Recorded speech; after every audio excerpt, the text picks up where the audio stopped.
invoking God's blessings through a prayer song.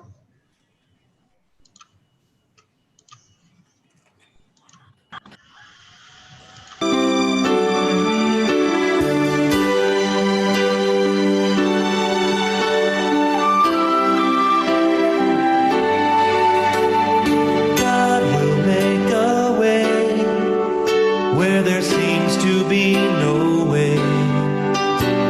He works in ways we cannot see.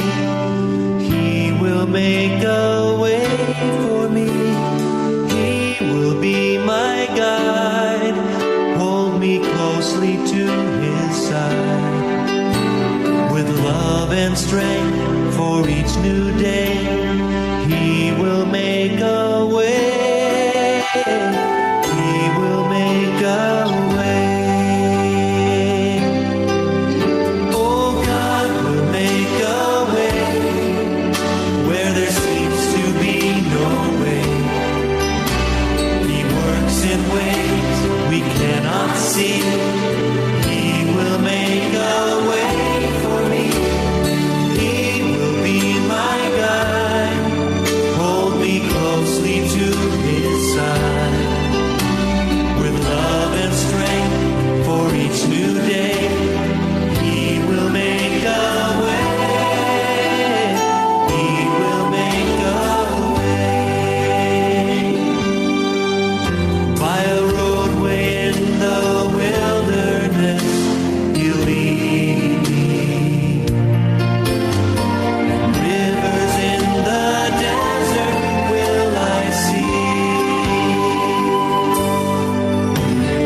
Heaven and earth will fade, but his word will still remain.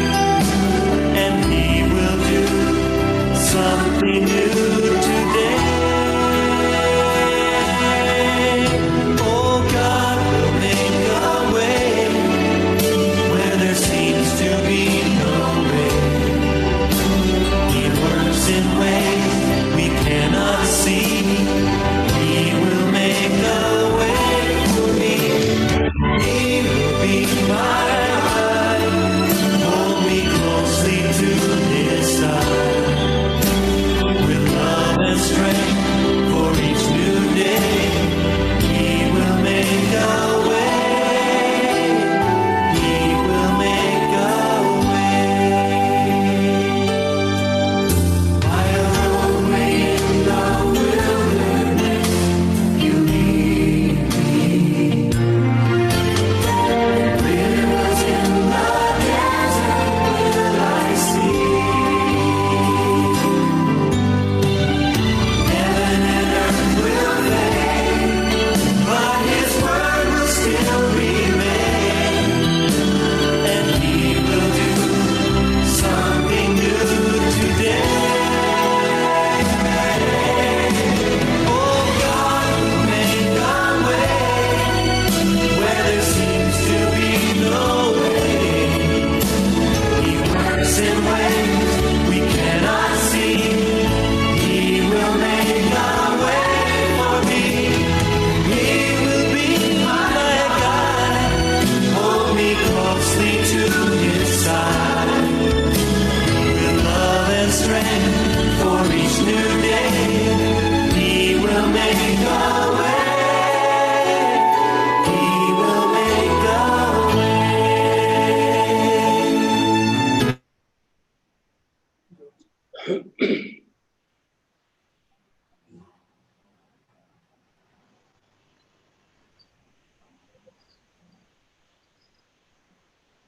I take this privilege to welcome you all for this national webinar, Issues and Implications on COVID-19 on the Banking and Financial Sector, proudly organized by the Department of Commerce CA, Sacred Heart College, Autonomous, Tirupattur District, Tamil Nadu. I extend my special words of welcome to the dynamic personality, our additional principal, Reverend Dr. K.A. Maria Arekiraj, the resource persons of this webinar, Dr. S. Gurusamy from University of Madras, Dr. P. Nadarajan from Pondicherry University, and the head of the department, Professor P. Saravanan, The convener of the webinar, Professor B. Srinivasan, and the organizing members, Dr. D. Valarmadi and Mr. Bertiroy, and the participants from Tamil Nadu, various states of India, and from Oman. Welcome you all for this national webinar. Now, I would like to invite our additional principal, who is the dynamic personality, always supporting us in all the aspects to deliver the inaugural address for this webinar. Welcome you, Father. Thank you so very much. Happy to meet all of you through this national webinar. I am really very glad to inaugurate this national webinar titled Issues and Implications of COVID-19 on the Banking and Financial Sector.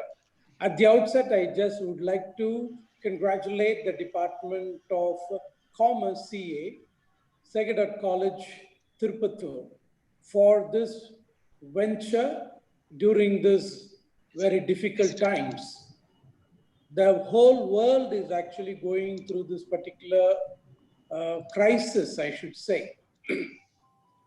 But during this time, we are also very intensively in a learning mode.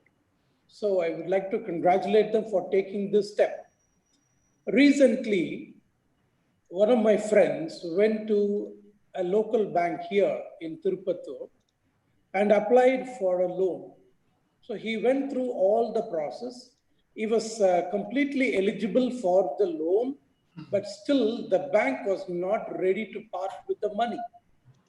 He tried several ways of getting the money, but for some reason or the other, they were trying to tell him and delay until today, he is not able to get this money from the bank. This is the situation. Now, why? Why is the situation? The entire banking or the financial sector works on the two principles, I believe. The customers who deposit the money in the bank and the bank which lends the money and which does business with their money and then shares the profit. That's how the banking and the financial sector grow. Now, because of this COVID-19 situation, there is something that is happening to the entire business world or to the people at large. There is a problem of cash crunch, no money in the hands of people. Why so? Because there is no industrial production, no jobs available. So there is a very strong industry downturn that is happening right now. When there is money in the hand of people, they will try to spend the money or save some money in the bank. As a result, the transactions will go on in the bank. The bank will have money. The bank will be able to lend money to the borrowers. And in turn, they'll receive interest. And that's the way the bank works. And that's the way the money actually rolls around. But unfortunately, during the situation, as I said, people have lost their jobs. The livelihood has been lost. So where the problem of demand and supply, that's a very big problem. There is a huge gap between demand and supply. This is what is happening. But we can't remain talking at the talking level. The government has announced a huge amount of money, 20 lakh crores. But unfortunately, it is yet to trickle down to the real needy persons. That is what is the problem right now happening. Well, what is the way out? We have experts who are going to talk to us. Professor Gurusamy from the University of Madras and Professor P. Nadarajan from the University of Pondicherry. They are here to enlighten us. I'm really very glad that they've accepted and two eminent people are here on the panel. I'm sure you're going to have an intellectual treat today. And I would like to see this not just to remain at the level of thinking, but that it gets down to the level of moving ahead in the real world or cues for the practical application aspect. So I wish and pray that this session being organized by the Department of Commerce CA becomes very fruitful. I would like to express my hearty congratulations to the head of the department, Professor Saravanan, and the convener, Mr. Srinivasan, and all the department faculty members, and especially the host, the completely being hosted by Mrs. Dharma Devi. I'm really very glad that you have taken up this beautiful venture. I wish you all the best. May this learning remain long, and then let some good come out of this. I wish and pray that all of you have a wonderful learning time. My blessings to all of you. All the best to you. Now you can get going with the real hard work. Thank you so much, Father, for your thought-provoking and inspirational words. Thank you, Father. Thank you. May I invite to introduce the resource person of the first session, Dr. S. Gurusamy, Professor and Head, Department of Commerce from University of Madras. Welcome you, ma'am.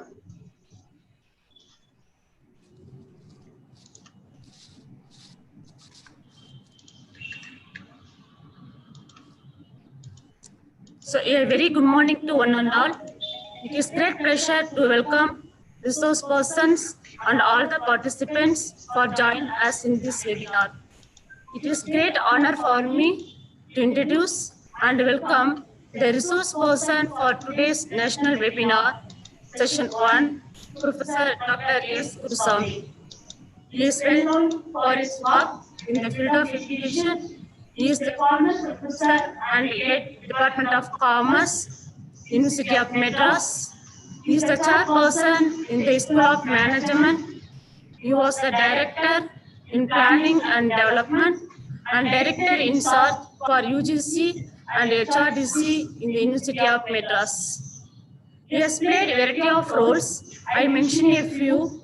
He is the coordinator in Meanwhile You Learn scheme in the University of Madras, NET exam in UGC, Entrepreneurship cum Skill Development Center in the Government of Tamil Nadu, and member of Steering Committee for NAC re-accreditation in the University of Madras, and so on. He is also an editor-in-chief, Madras University Journal of Business and Finance, Department of Commerce, University of Madras. He has 39 years of experience in teaching and is specialized in the area of banking and finance.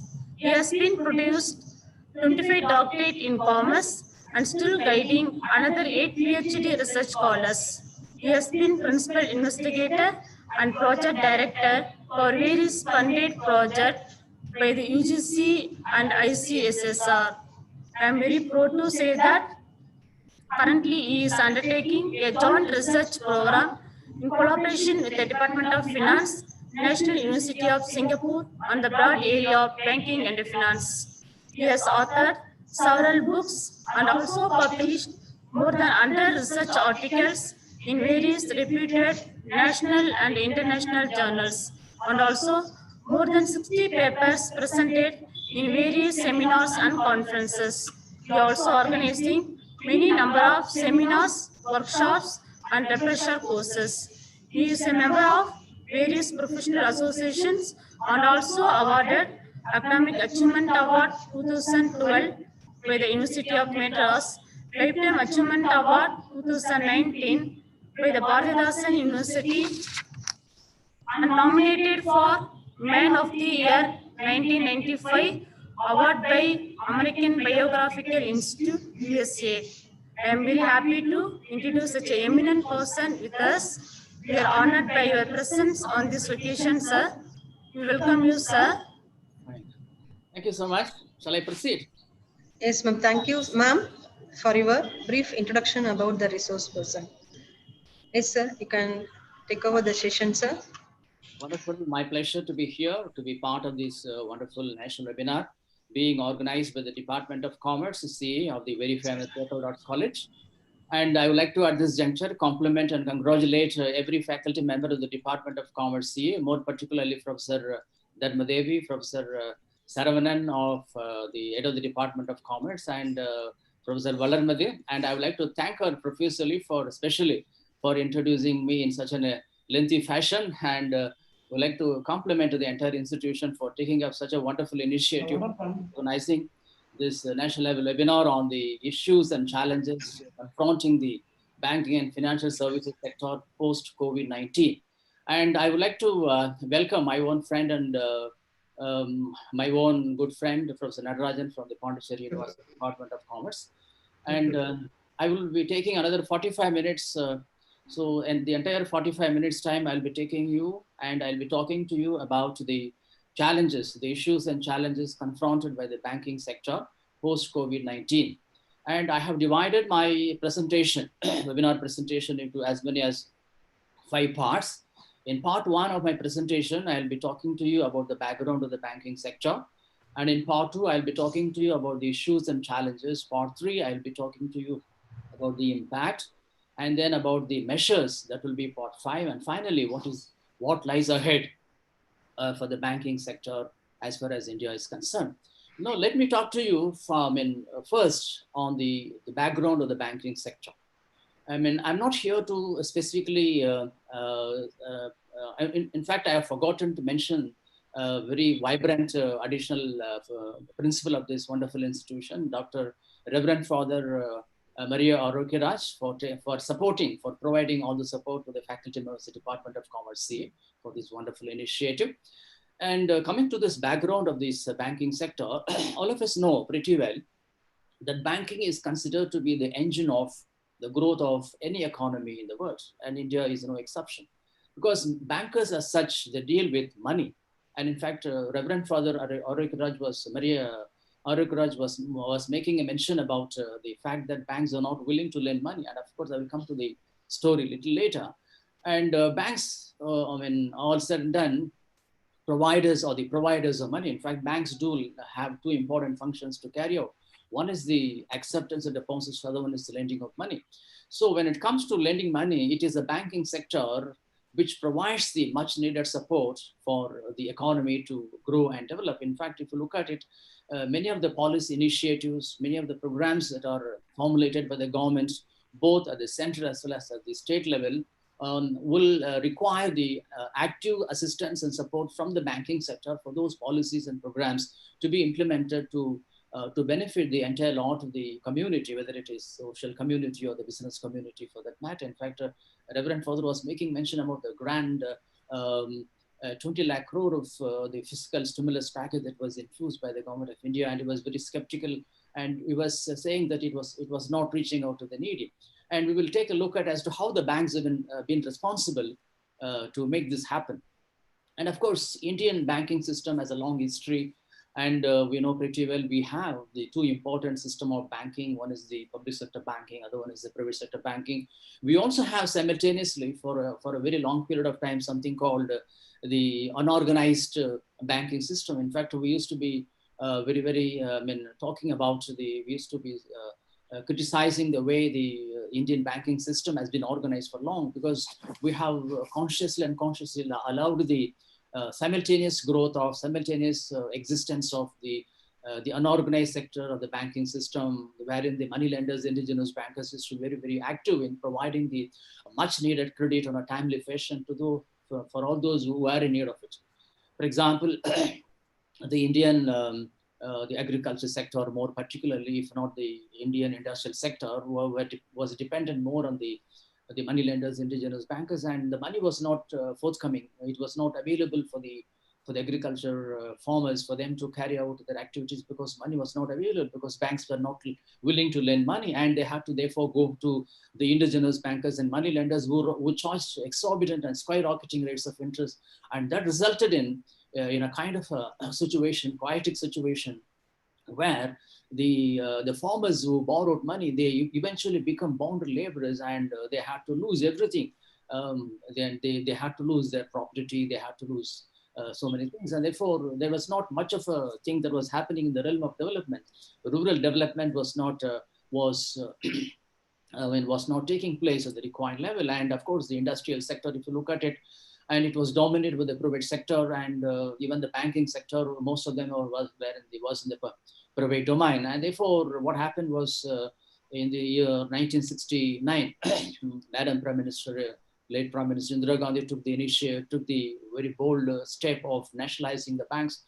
And again in 1980, six more banks were nationalized. So totally we had 16 plus 14 plus 6, 20 nationalized banks we have by the year 1980. And the very purpose of nationalization of the social control of banks was, as was enunciated by then Prime Minister Madam Indira Gandhi, was to allow the banking sector to be proactive and then to be caring for the poor and for the marginalized sections of society, and more particularly be lending to the farming community. Because as of now, as all of us know, it is the farming community, it is the farming sector, it is the rural sector, it is the forest sector, as of now, which is currently supporting the die-hard economy today. So as all of us are reeling under the crisis of the pandemic, which has been set on the entire globe, India being no exception. So therefore, on those objectives, the banks were nationalized in India. And of course, people are talking about the reverse nationalization. People are talking about the privatization of the banks, because banks, after nationalization, they have failed miserably to deliver the goods. And therefore, they have now talking about the privatization of public sector banks. And they also strongly talking about allowing or supporting the, for example, existence of powerful private sector banks, and then allowing more and more banks in the private sector. So that has been the story. But the fact remains that the banking sector in India is very robust and dynamic. In fact, the robustness of the Indian banking system was brought out very, very clearly during the global financial crisis 2007 and 8. And we will all witness to the fall of the big bank. For example, we had some of the biggest banks in the US falling. And people were all in celebration as far as the Indian banking system was concerned. And they said the Indian banking system is so strong and it is not bound to fail and falter.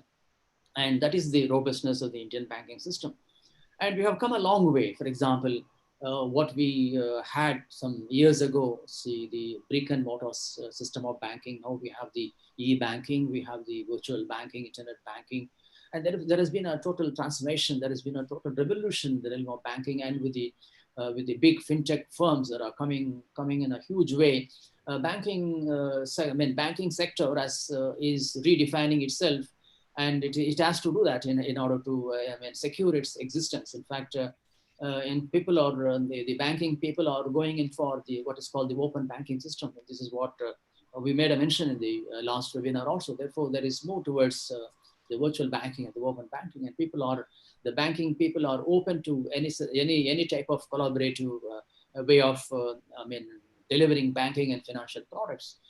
And if you look at the challenges, for example, so what are the challenges afflicting the Indian banking system? So across all types of banking, whether it is public sector banking or private sector banking or the cooperative sector banking for that matter. In fact, you would not have forgotten how the Reserve Bank of India has taken under its fold very recently. Last month, even the cooperative banking sector has been brought under the realm of the regulation and control of the Reserve Bank of India. And that was due to the fact that the Punjab and Maharashtra Cooperative Bank, was letting down the depositors. Father Praveen, It was run on the bank, and people started losing faith on the banking sector. And of course, what happened? Shall I proceed?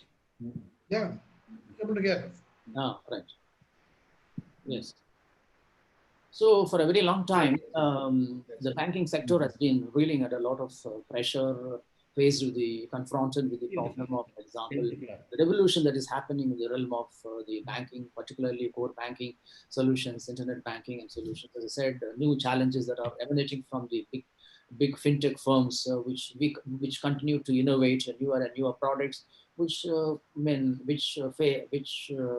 giving newer and newer trouble for the banking. In fact, the entire banking system has come to a the survival of the banking system has become a big question mark.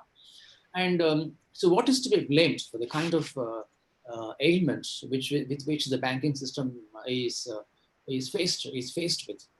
And one I would say is that we usually talk about the conventional banking, traditional banking as accepting deposits and lending money for a while. And we also are aware that for a very long period of time, at the initial years of our independence in the 50s and 60s or even 70s, we had some specialized banking sector called the special term lending institutions called the development banks.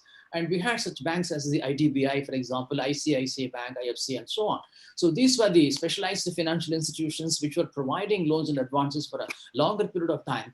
And they were catering to the medium-term and long-term requirements of the banking, to the industrial sector. Unfortunately, if you look at the present day scenario, we are talking about now the traditional banking, and the banks have taken a different avatar, and they are called the financial supermarkets. No longer you will find a banking company confining itself to accepting deposits and lending money. They indulge in several activities. For example, in addition to, of course, we always say, apart from the acceptance of deposits, lending money, they also do ancillary services, general utility services. There's no problem in it. But of late, they have also started assuming the role of development banks, unfortunately.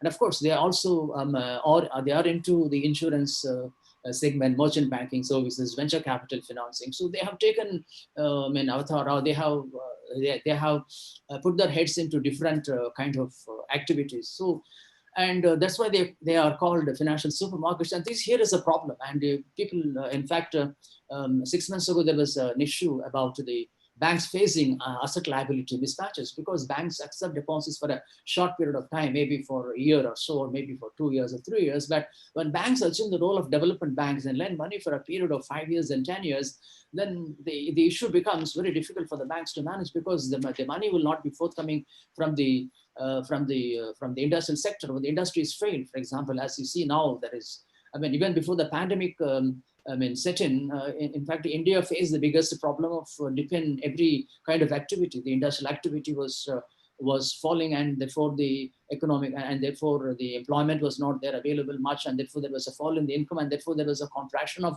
demand, and therefore the industries were finding it difficult to ensure sufficient amount of cash flows for them to be able to return the loans to the banks, and therefore this kind of a problem. And in fact, there has been dip in the GDP in India as well as at the global level.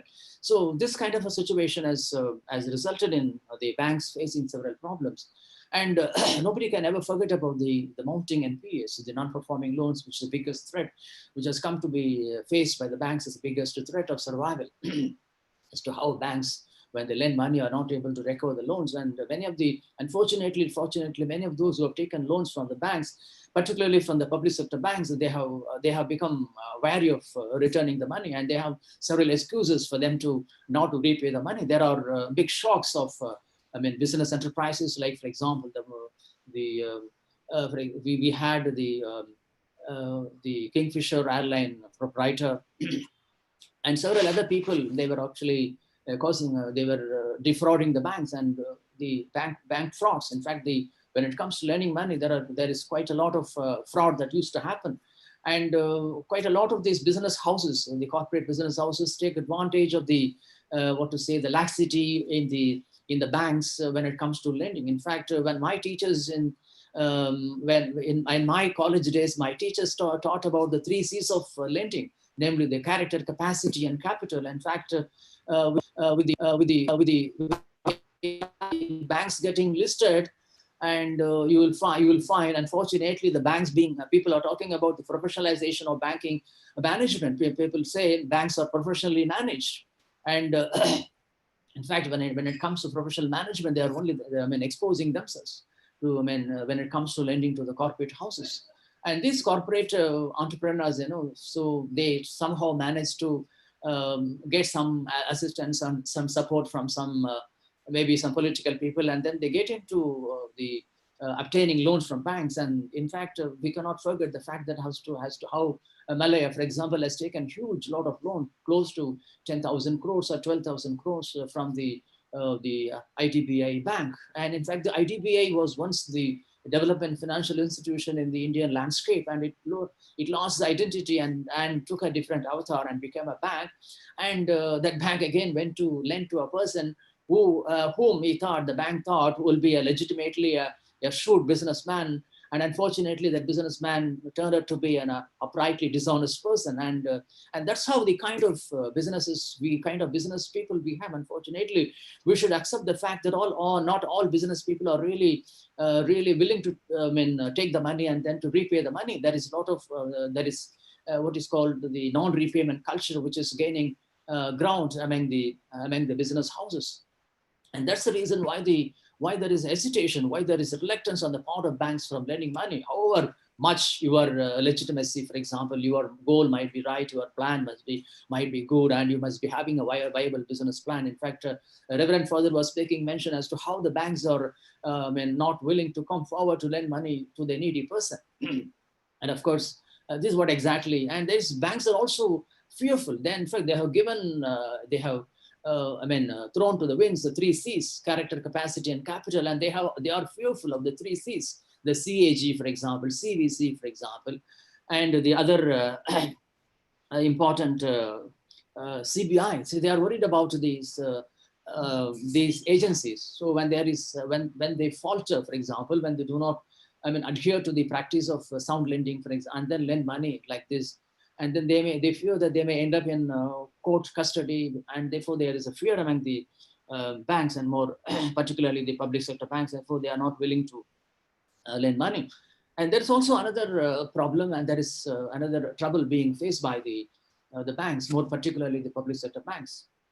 And that is with regard to the loan melas and the loan write-ups and the moratoriums. And nobody can forget the fact as to how, when every government faces the election, immediately when the election dates are announced, or maybe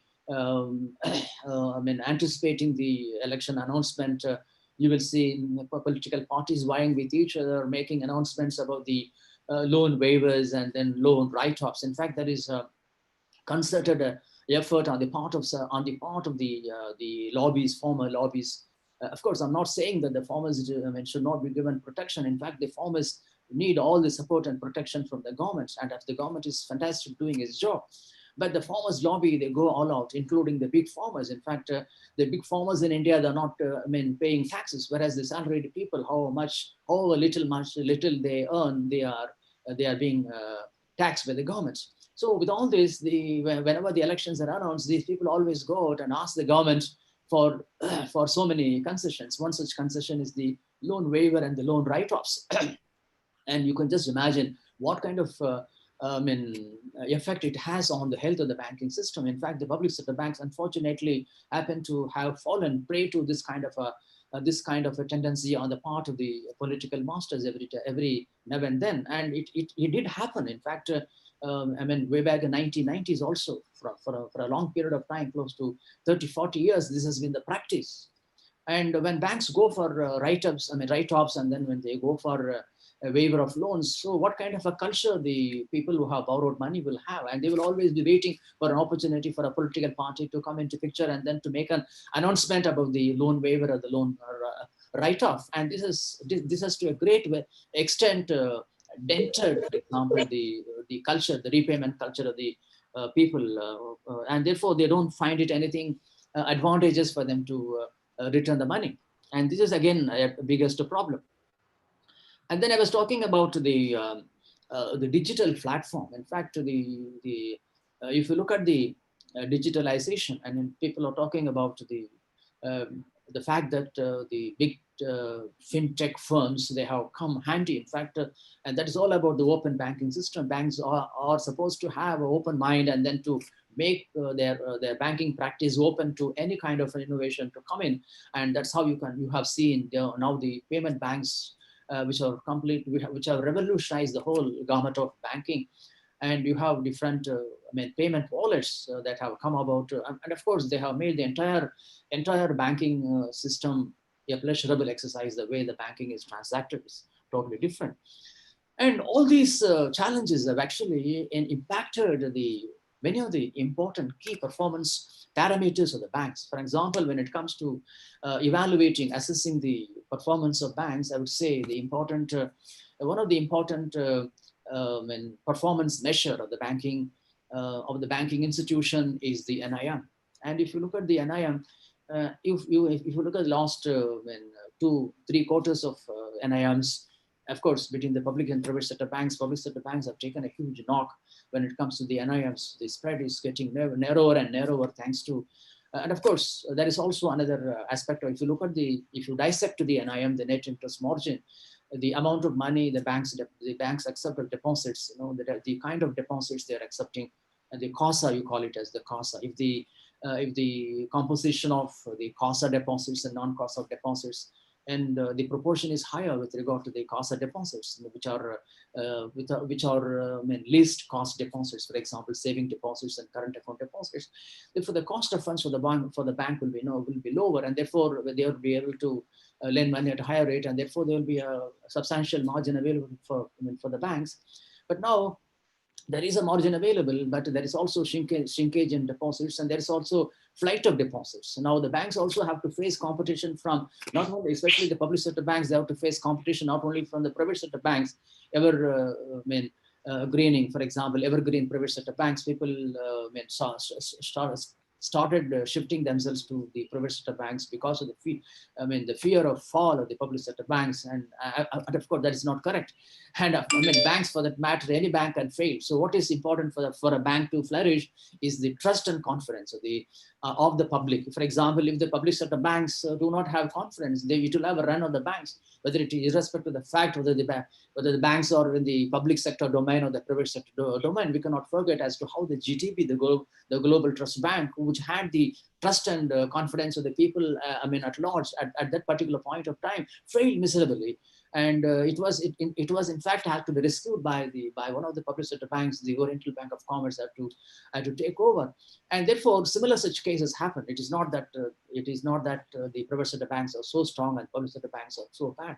So it all depends on the level of confidence you as the public have on the functioning of the banks. Therefore, there is no reason for you to disbelieve that, and therefore have your deposits to have a flight to the private sector banks. No, talking about the competition, it is not only the private lenders, the private sector banks, which pose a lot of competition to the public sector banks in the recent past. Recently, you have also the payment banks, the small banks, which come into close competition to the public sector banks or the entire banking system as a whole. And also you will see a lot of other avenues of parking funds for a small period of time, for up to 1 year or up to 2 years, even long-term funds parking. For example, the mutual funds provide the wonderful opportunity for you to save regularly and then to multiply your money manifold. Of course, the stock market too is, attractive stock market provides you the opportunity for you to have your money parked there and then to multiply your money manifold. And very recently, the bank deposit, the post office banking, the deposits which are accepted by the bank, by the postal banks, the post offices, in fact, a huge lot of people, because they think the government of India provides them the banking, provides them the bagging or the support or the guarantee for the deposits.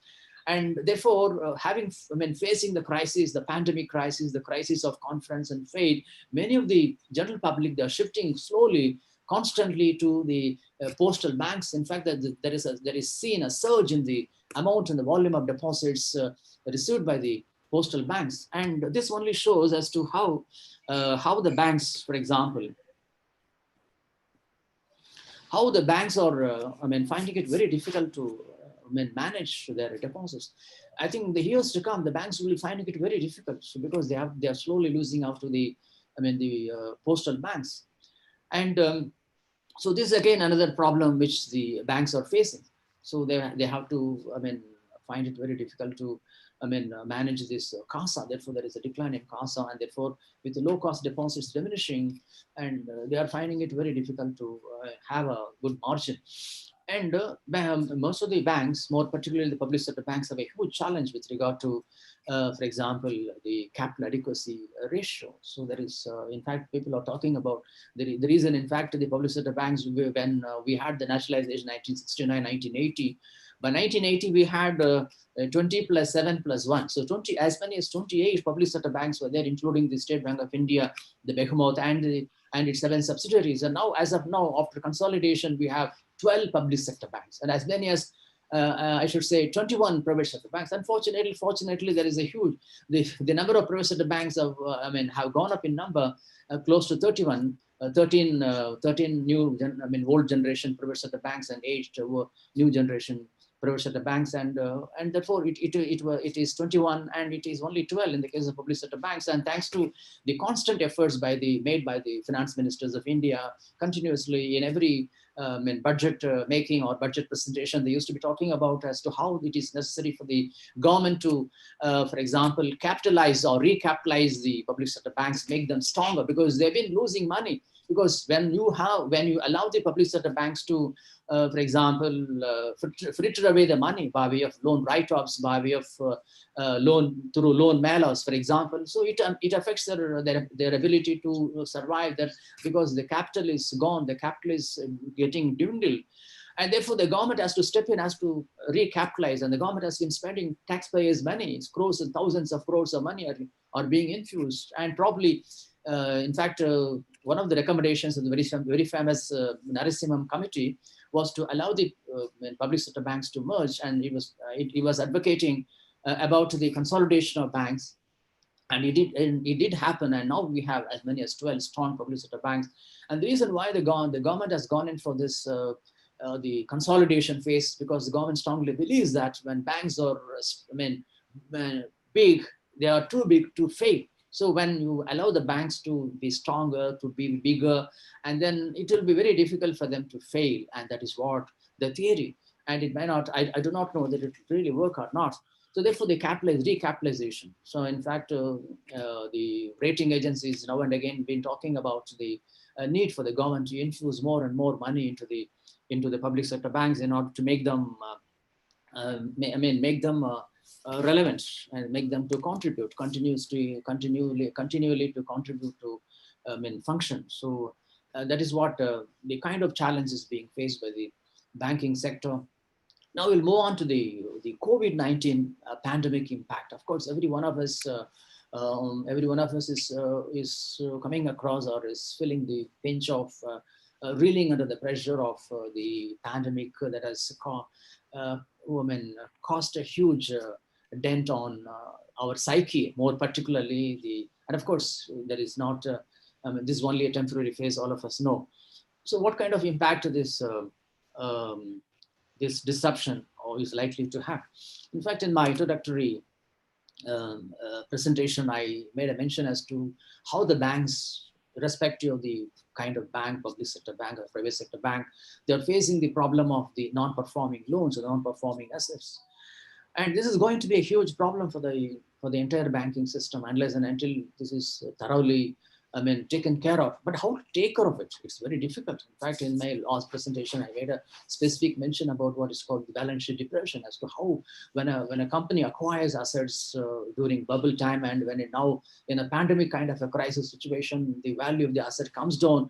But when the asset is acquired through borrowed loans, for example, the firm has to find continuous cash flows available for it to repay the loan continuously, and therefore they will simply forget about their efforts to maximize profitability, and their attention will be diverted to ensure minimizing the liability. And that is what exactly is the present situation. So most of the corporate houses are sitting on a huge pile of leverage. So they are hugely leveraged, and they have taken a lot of loans, and of course the government has done quite a big job, and the government has introduced IBC, the Insolvency Bankruptcy Code, to allow for the smooth exit of the business, and for the banking companies also to be able to get back the loans successfully without having to lose money. So therefore, this corporate loan pileup, corporate leverage is a huge problem for the banks. And then I'm just talking to you about the conscious shift of the banking system from the traditional banking to the infrastructure lending. So I think that should be avoided. I think to my knowledge, to my understanding, the very problem why the banks are faced with, the problem of the corporate pileup, the corporate loan pileup, because of the fact that they have ventured into an uncharted territory, ventured into a different area which is not known to them much, or which is unfamiliar to them. For example, infrastructure financing, which requires huge lot of expertise, for example, for you to be able to assess the viability of the project, and then to have people, manpower, to be able to assess the merit of the project, and then to lend money, and then to keep monitoring the project, ensure the follow-up, and then ensure ensure the fact that the money is utilized for the purpose for which it is lent. In fact, many of the bad loans occur because of the fact that the banks or sometimes lend money, of course, by following due diligence, and sometimes they also are under a compulsion, under pressure from the government. In fact, very recently you would have seen under the 20 lakh the stimulus package announced by the government of India, the government also has come out with the fact that the government is prepared to give them the guarantee, and it tells the banks go and lend money to the MSMEs, more particularly who are starved of funds. And in fact, that is what is required to keep alive the functioning of the MSMEs, which are considered to be the lifeline of the Indian economy. And of course, and that is what is taking a huge toll on the banking system. Already stressed very much, because when you are under pressure to lend money, because banks should be allowed freedom. In fact, that is what was recommended way back by the National Committee Part 2. And even the government is also talking about providing more autonomy for the banking, so that they should be in a position to take independent decisions about lending money, or being part of the consortium and then lend money, or make decisions which are in the best interest of the banking company, because it is very much required. Banks are not simply entities, they are all listed entities. So when it comes to listed entity, government probably thinks it is the government which owns those banks. No doubt, government is the biggest owner. But what happens to when a banking company goes listed, it is publicly owned. It is owned by the entire public, and therefore you and I need an answer for the activities of the bank. The bank has to perform, as to provide as the advantage of dividend, as to provide as the capital gains advantages by allowing its share price to appreciate. So therefore, the banks should be allowed to function freely, and then in an autonomous fashion. And when this is not happening, they are faced with this trouble. And of course, I was talking about as to how these banks are going about in a different unknown territories. For example, they are into various kinds of activities, various the merchant banking activities, insurance activities, and of course they have their own special purpose vehicles or separate subsidiaries through which they are doing it. But it is something which is very fine. They are finding it very difficult. So coming to the disruptions. So what kind of disruptions? I will be taking another 7 minutes for you to for me to explain to you as to what are the disruptions that are causing that are caused by the pandemic, by the COVID-19 on the banking sector. We have the short-term disruptions, medium-term disruptions, the long-term disruptions. So short-term disruptions, as everyone knows, we find ourselves in a situation where there is, and of course, Reverend Father was making mention as to how there is a dip in investments, and therefore there is a dip in level of employment. In fact, pre-COVID also, the Indian economy was in a different situation. The level of employment, the unemployment was at a very high, historical level, and people were frantically trying to, in fact, the government was frantically trying to do something to introduce measures to shore up the economy, and that really did not take off. And unfortunately, we have this calamity striking all of us, and we have no way to do. We have no answer for all this, which is causing huge damage.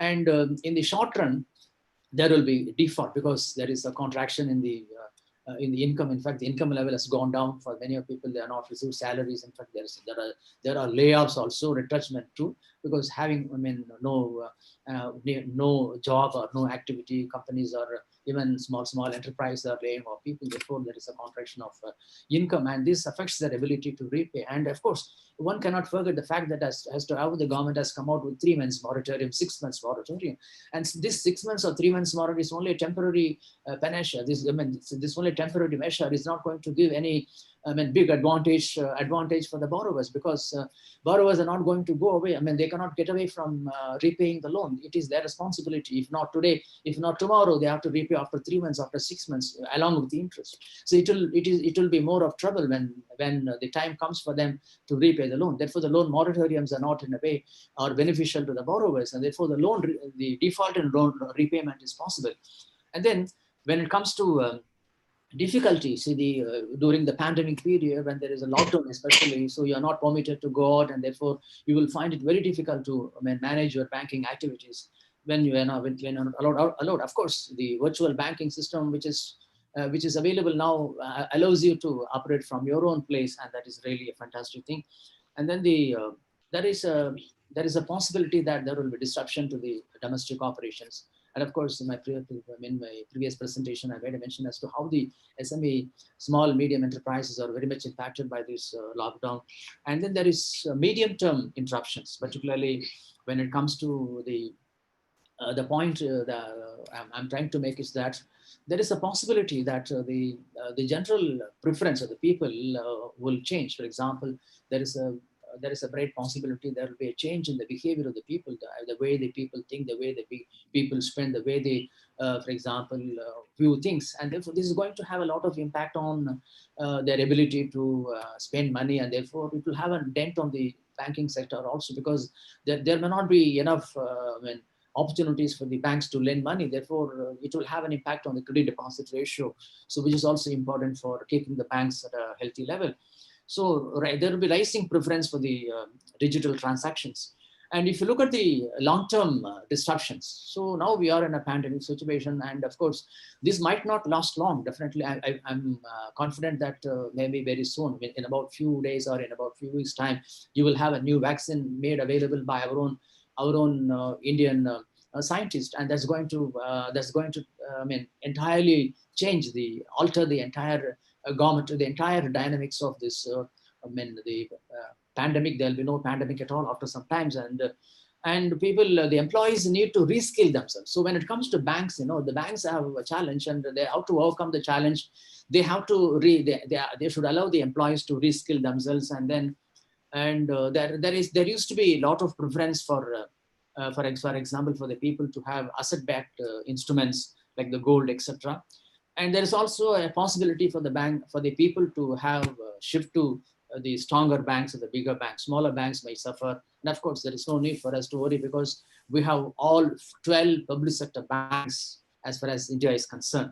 And of course, the government has taken a lot of measures. I've come to the last part of my presentation, coming to the fact that the government always at the forefront when it comes to helping the banking system or the banking sector. In fact, the Reserve Bank of India has been taking several proactive steps. It wants to put more money into the hands of the banking people, and therefore it has been constantly reducing the repo rate, the rate at which it lends money to the banks, and therefore banks are flushed with a lot of money.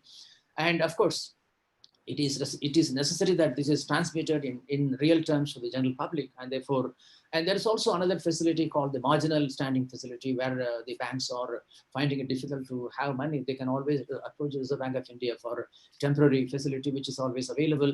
I was just talking about the recapitalization of banks. It all happened, and the relaxation. So another possible measure is the relaxation in the prudential norm, asset classification norms. So how do you classify the assets?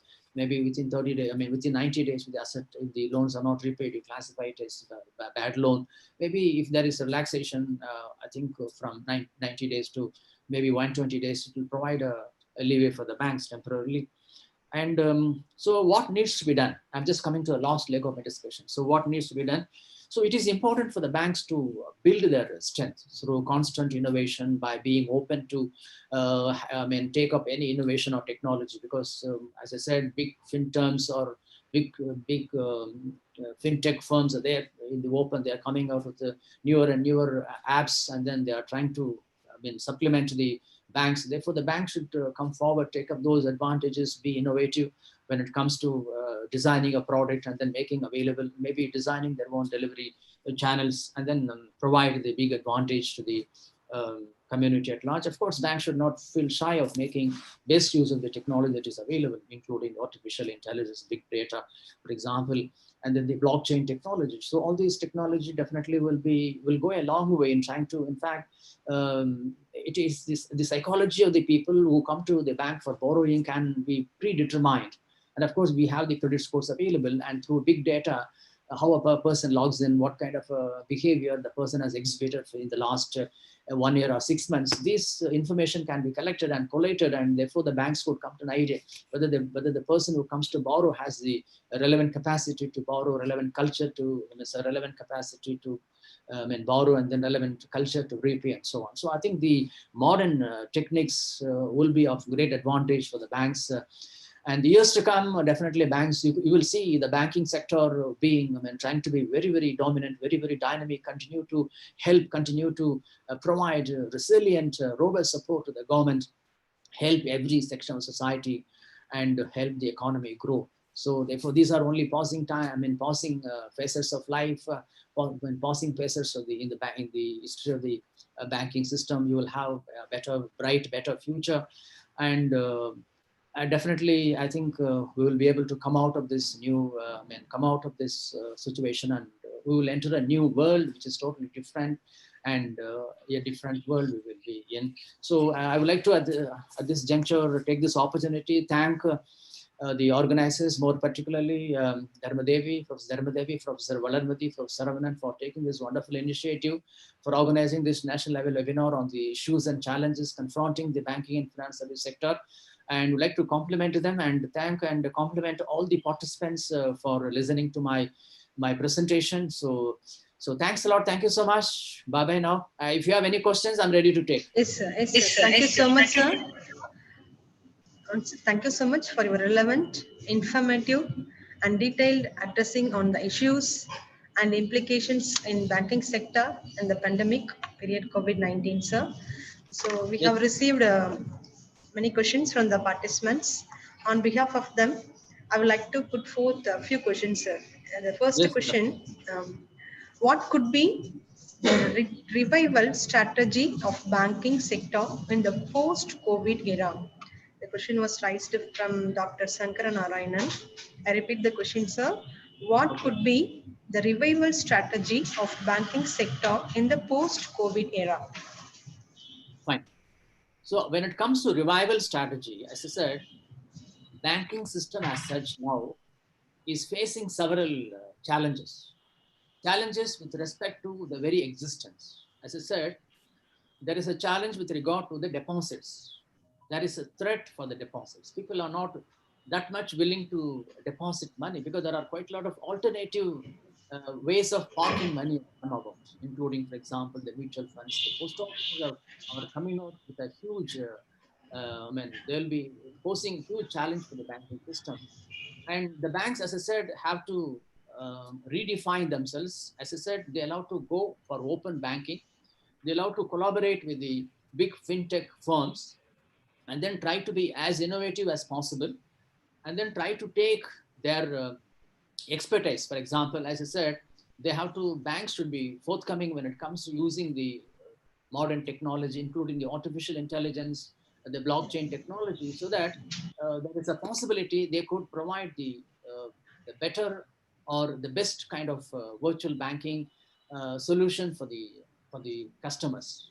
And when it comes to the public sector banks, and of course, time and again, people are talking about the strengthening of the banks. And of course, it has happened. We have consolidated banks from 28. We have only 12 banks, and government is also constantly taking efforts to revitalize them by recapping them, by recapitalizing the public sector banks. And then I think that is what the revival strategy. So to revive the banking system, the banks have to be open, and they'll have to be innovative constantly, try to make use of the modern technology which is available, so that the best possible service can be provided. There could be ensured what is called the customer delight. Thank you, sir. The question from Subhilash Sudhakaran. There is hike in the price of gold during this period. Will it influence the performance of banks in post-COVID? Shall I repeat, sir? Exactly. I just understood the question. No need to repeat. Okay, thank you. No, if you look at the recent newspaper report, before yesterday, I had gone through the report. It says there is a plunge in the quantum of import of gold, because in India nefariously is one of the largest importers of the gold. For I think India has its own place of importance for all the wrong reasons. So there is no reason for anybody to import gold. Why should we import gold, or why should we spend precious foreign exchange reserves simply to pay for the gold? And if you pay for the oil, because oil is considered to be very essential to run the entire auto sector, for the transport sector. But if you mindlessly even import gold, which we have been doing all along, it's very bad for the people, for the society, and for the nation, because we will be frittering away the hard-earned foreign exchange. On the one hand, our exportation is on the decline, and we are losing out to China, more particularly in the recent past. And every other nation, including our neighbor, Pakistan, for example, or even Bangladesh, they're doing a quite good job silently. And they are in the forefront when it comes to the apparel exportation. And we are not fat there also. So therefore, we are losing out, so often, and our export earnings are coming down. And therefore, we must have the mechanism in place so that we can use this precious foreign exchange resources in an effective fashion, not to fritter away by simply paying for the import of the gold. Fortunately, it is coming down. And of course, coming to the increase, the spike in the price of the gold is because of the fact, as I said already, people are shifting away from one asset class to another asset class. From bank deposits has been, for a very long period of time, used to be the most preferred asset class of a common man. Of course, gold simultaneously used to be another important asset class apart from the real estate. Now people have the fear of unknown caused by the pandemic, the COVID-19 pandemic, has driven people to buy more and more gold. Whatever money they have, probably they think future is uncertain, future is gloomy, but it is unfounded, it is unwarranted a fear. And therefore they're investing more. When there is a more amount of money going into gold, the gold prices go, the gold prices go up. And what is the question? When gold prices go up, will it influence the performance of banks in post-COVID? Okay, what happens is when gold prices go up, because of the tendency of the people, proclivity of the people to invest mindlessly on gold, I think the banks, as I said, the cost of deposits, the amount of money which banks could attract in the category of the CASA comes down dramatically. And this stashes away substantially the NIM, the net interest margin, because the amount of free cost deposits, the low cost deposits becoming lesser and lesser for banks. And this becomes a huge challenge. Banks are finding it very difficult to arrest the flight of deposits from, for example, not so safe to the safe haven asset classes like the gold. And that's the reason why the banks are in trouble. In fact, this has also opened up another opportunity for the banks. In fact, if you look at the recent statistics, non-banking financial companies, my good friend, Professor Nadaraj, is going to talk to you about the NBFCs. NBFCs, for example, Muthoot Finance, for example, they are doing quite a good job. They are making a lot of money. People come to the NBFCs for the purpose of pledging their gold and taking loans. In fact, banks are also offering, for example, State Bank of India is offering gold loan. And therefore, I don't subscribe to the view that banks are losing money. Maybe they're losing money by way of flight of deposits to the gold, but they're also making money by advancing the gold loans. And in fact, gold loans offer a very attractive margin for the banks. And I don't see, of course, this kind of flight of deposits to the gold is only temporary. In fact, it will again be beneficial to the banks. Banks will again come back to harvest huge profits. In fact, I do remember, I think 10 years ago, banks used to be selling gold. In fact, I used to buy gold biscuits from the public sector bank, like the State Bank of India and so on. They used to, Union Bank of India, they used to sell gold. I think it will again come to a situation where the banks will find, what's called dealing with the gold or doing business with gold as the most sweet spot for them to be very successful. And therefore, so this is the reason why the spike in gold probably causes some temporary setback to the banking system. It's only temporary. And there is a lot of money to be made even in this kind of a situation. There is nothing to bother. There is no reason for us to be alarming about it. Yes, next question, madam. Yeah, this is the question from two participants, sir, from Professor Bhuvneshwari and Dr. Anusha Bansal Gupta. Banks Okay. were merged in few months ago. Is it good or bad? Then what about increasing NPAs in case of merging? Fine. I should say, so right from the Banking Sector Reforms Committee, the Narasimham Committee, which advocated strongly about the public sector banks to be powerful, to be dominant, to be big to fall. The whole theory is if banks are big, they may not fall, and it may not have a run on the bank. So if banks are smaller in size, it might affect the functioning of the banks. It might affect the existence of banks. That's the reason why every time when the ministers make a presentation of budget in the parliament, they always categorically stated that we are for combining banks, consolidating banks, bigger banks into bigger banks. And that's how we have from 28 banks, especially the public sector banks, we have come to 15 big, stronger public sector banks. So when you merge the public sector bank, definitely you have the synergic effect. So when you have the deposits getting merged, you have the branches, of course, from maybe few hundred branches to few thousand branches. Therefore, for example, the scope, for example, the kind of places, the kind of customers, the customer base also gets widened. The business gets widened for the banks, and therefore it comes out with a lot of synergistic advantages in terms of deposits, so on and so forth.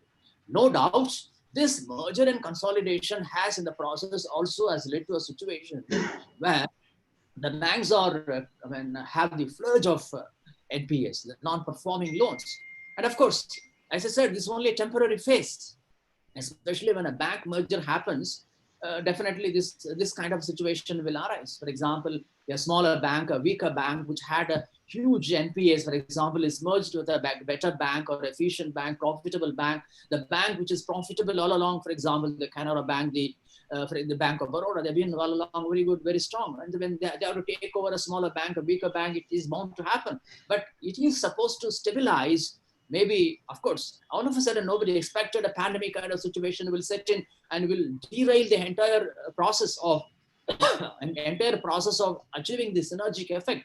But again, we have to cope with the challenges. Definitely, there is bound to be, for example, increase in the amount of bad loans, especially when the merger happens. But definitely, I'm confident that the ability of the public sector banks, the robustness of the public sector functioning, definitely the government is coming with a lot of initiatives to reforms, provide the autonomy to the heads of public sector banks, and then giving the functional autonomy, take decisions on their own. I think all these aspects, will go a long way, giving them all advantages, make their functioning very strong and effective, and they'll be able to overcome this temporary ailments with which they are faced. So this is only a temporary phase. They must be able to come out very strong. Yes, madam. Any other question? Yes, sir. Thanks for your wonderful answers to the queries of the participants. Once Thanks a again, lot. Thank you very much. I would like to once again thank you for this wonderful opportunity, and I would like to welcome in my midst my one good friend, Professor Natarajan. Thank you. Yes, go ahead. Go ahead. yes, sir. Thank you once again. Thank you very much for spending your valuable time to share your views and perspectives on the issues and implications of COVID-19 in the banking sector, sir. Thank you, sir. Thanks a lot. Thanks. Now I invite the convener of the webinar, Professor B. Srinivasan,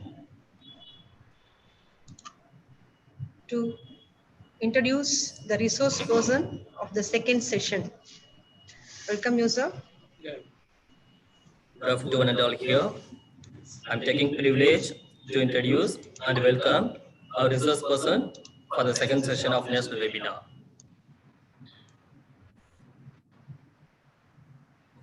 I feel honor in introducing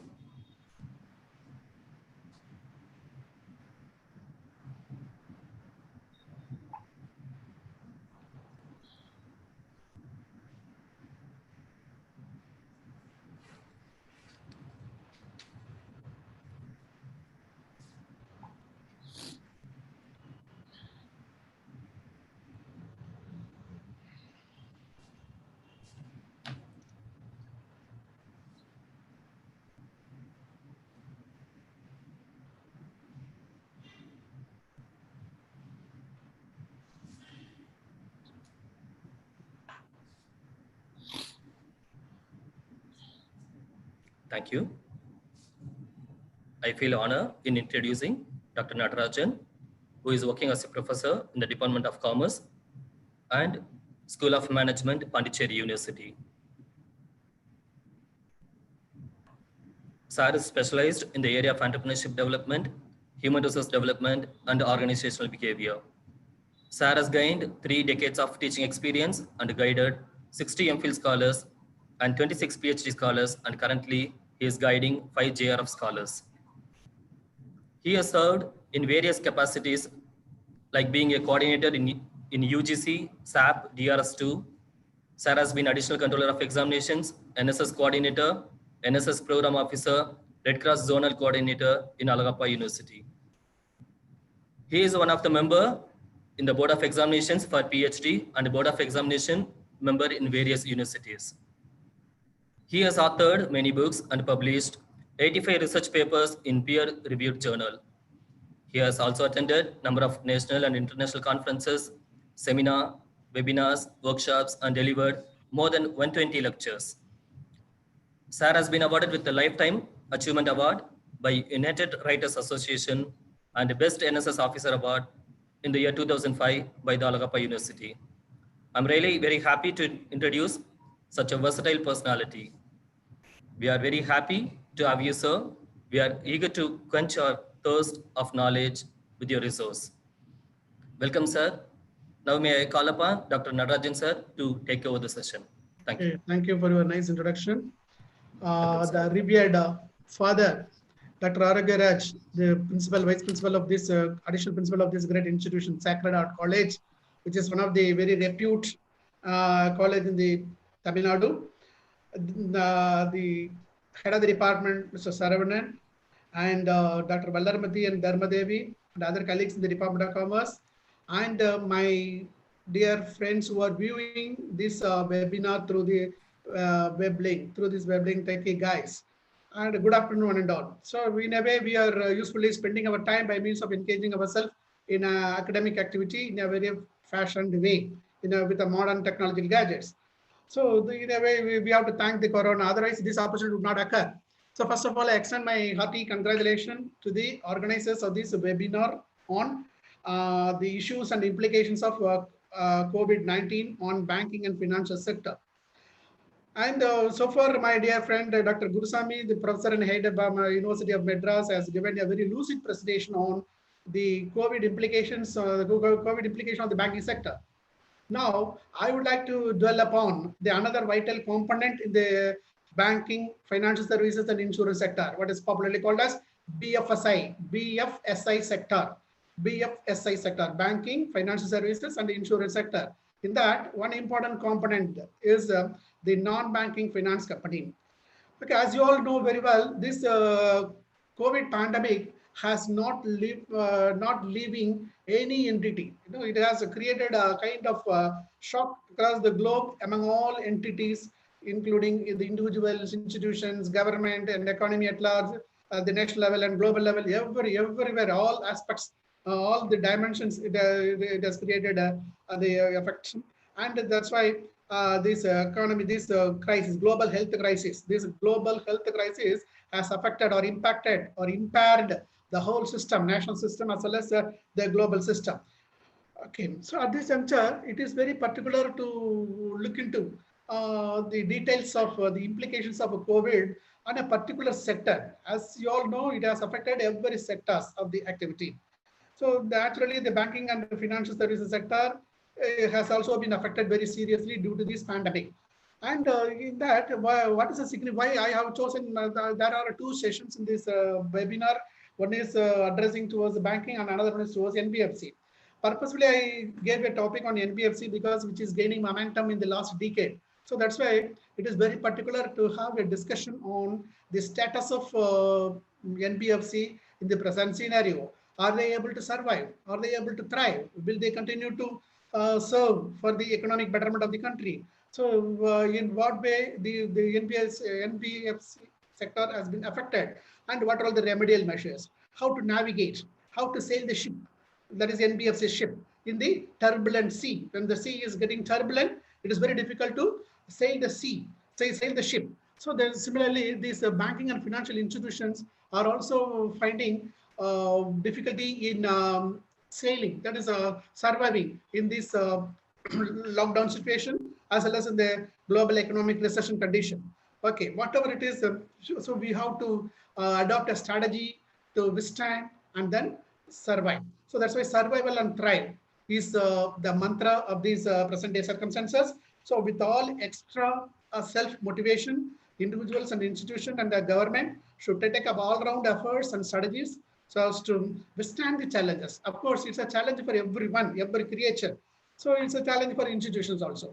So how these financial institutions are taking care of it, and what are the implications, how it has to be taken care of. So my presentation will be going just to a few minutes about Corona, then few minutes about the introduction of NBFC, and then the third part of it is about implications, and the fourth part of it is about navigating, how to navigate, what are the revival measures, or how to run the NBFC effectively, and what are all the key takeaways. At the end, I would like to summarize it. These are all the, again, 5 or 6 parts of this my presentation. So, ladies and gentlemen, I am very particular to define the term Corona in such a way. So, because we are all hearing this is one of the buzzword which is lingering in our ears last 4 or 5 months. Before that, we didn't hear about it. But now, last 4 months, every moment we are hearing about Corona and its implication. Okay. So what, by and large, what it says or what it does, from that point of view, I can say Corona can be defined as an acronym from my perception. It is a continuous operation of regular operations, operation of regular operations, negating acceleration. So this is I perceived it because I have gone through the literature every now and then, and from that I pursued an idea that why not we define the Corona, because what its effect? Ultimately, it halts the operation. It halts the activities. It halts the paralyze the economy. So from that perspective, I can define the Corona continuous operation of regular operations, negating acceleration. It's applicable for individuals, institution, government, and any kind of entities. So that's why I define the term Corona in such a way. And again, when this is a situation, what to do? So again, the same name itself has given a solution, or also a solution to us in a way, in the form of COVID, COVID, COVID. So in that, I perceive that the letter C stands for continuity plans. So this pandemic itself is advising us what to do, how to face the challenges and survive. So for which again, I'm defining the term COVID in such a way that the C stands for continuity plan, O stands for operationalize your supply chain, and V stands for visualize scenario analysis, and I stands for identify potential points of failure, and then D stands for don't lose sight of other risks. So when we are worrying about this pandemic alone, we will be failing to take care of other risks like credit risk, currency risk, and other things. So that's why we have to look into the other aspects of risks also. So this is the way, this is how we can define the term COVID, and thereby this definition help us to give us solace, or to give us to guide us to take up certain measures to face this eventuality. So it is totally uncertain. So far we might have heard about the word uncertainty, risky and all, but now we are facing the uncertainty in a very drastic manner, continuously over a period of four months, and again it will go another 2-3 months or 6 months, because there is no possibility of making a right prediction. That's why experts around the globe, they are telling that this trend, this Corona may take a kind of V-shape or U-shape or W-shape recovery. V-shape, U-shape, and W-shape recovery. V-shape means a sudden turn back. So we will be getting the start a turning point, and then leap bound. So what is called a V-shape of recovery. And then another shape of recovery is U-shape of recovery is also there. And then sometime it is very difficult to go to U or V straight away. So that's why we have to take a upward trend, then come down. Then again we can take what is called a W shape.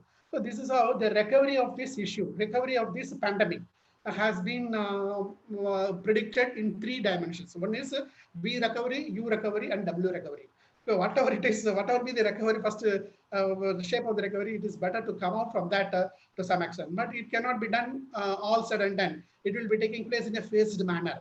So till then, we have to withstand ourselves to survive. So that's why in that perspective, how the NBFCs, are able to, what are the challenges to NBFCs and how they are able to thrive in that. So before entering into the seeing the implications, I would like to tell upon the NBFC, because in the commerce curriculum across the country, I think in most of the universities and colleges, we are having a subject called banking. Many places even insurance is also not there. Only very few institutions are having insurance paper. And we are talking about capital market and all under financial services. But unfortunately, many of the students might not study about NBFC very much. But it is the time to have in-depth understanding knowledge on the functioning of NBFC. So that's why, ladies and gentlemen, I am very particular in briefing about NBFC. NBFC really play a vital role in the Indian financial system and have taken up great leap in the last 10 years. When you refer 2010 to 20, so certainly this NBFC has taken a great leap.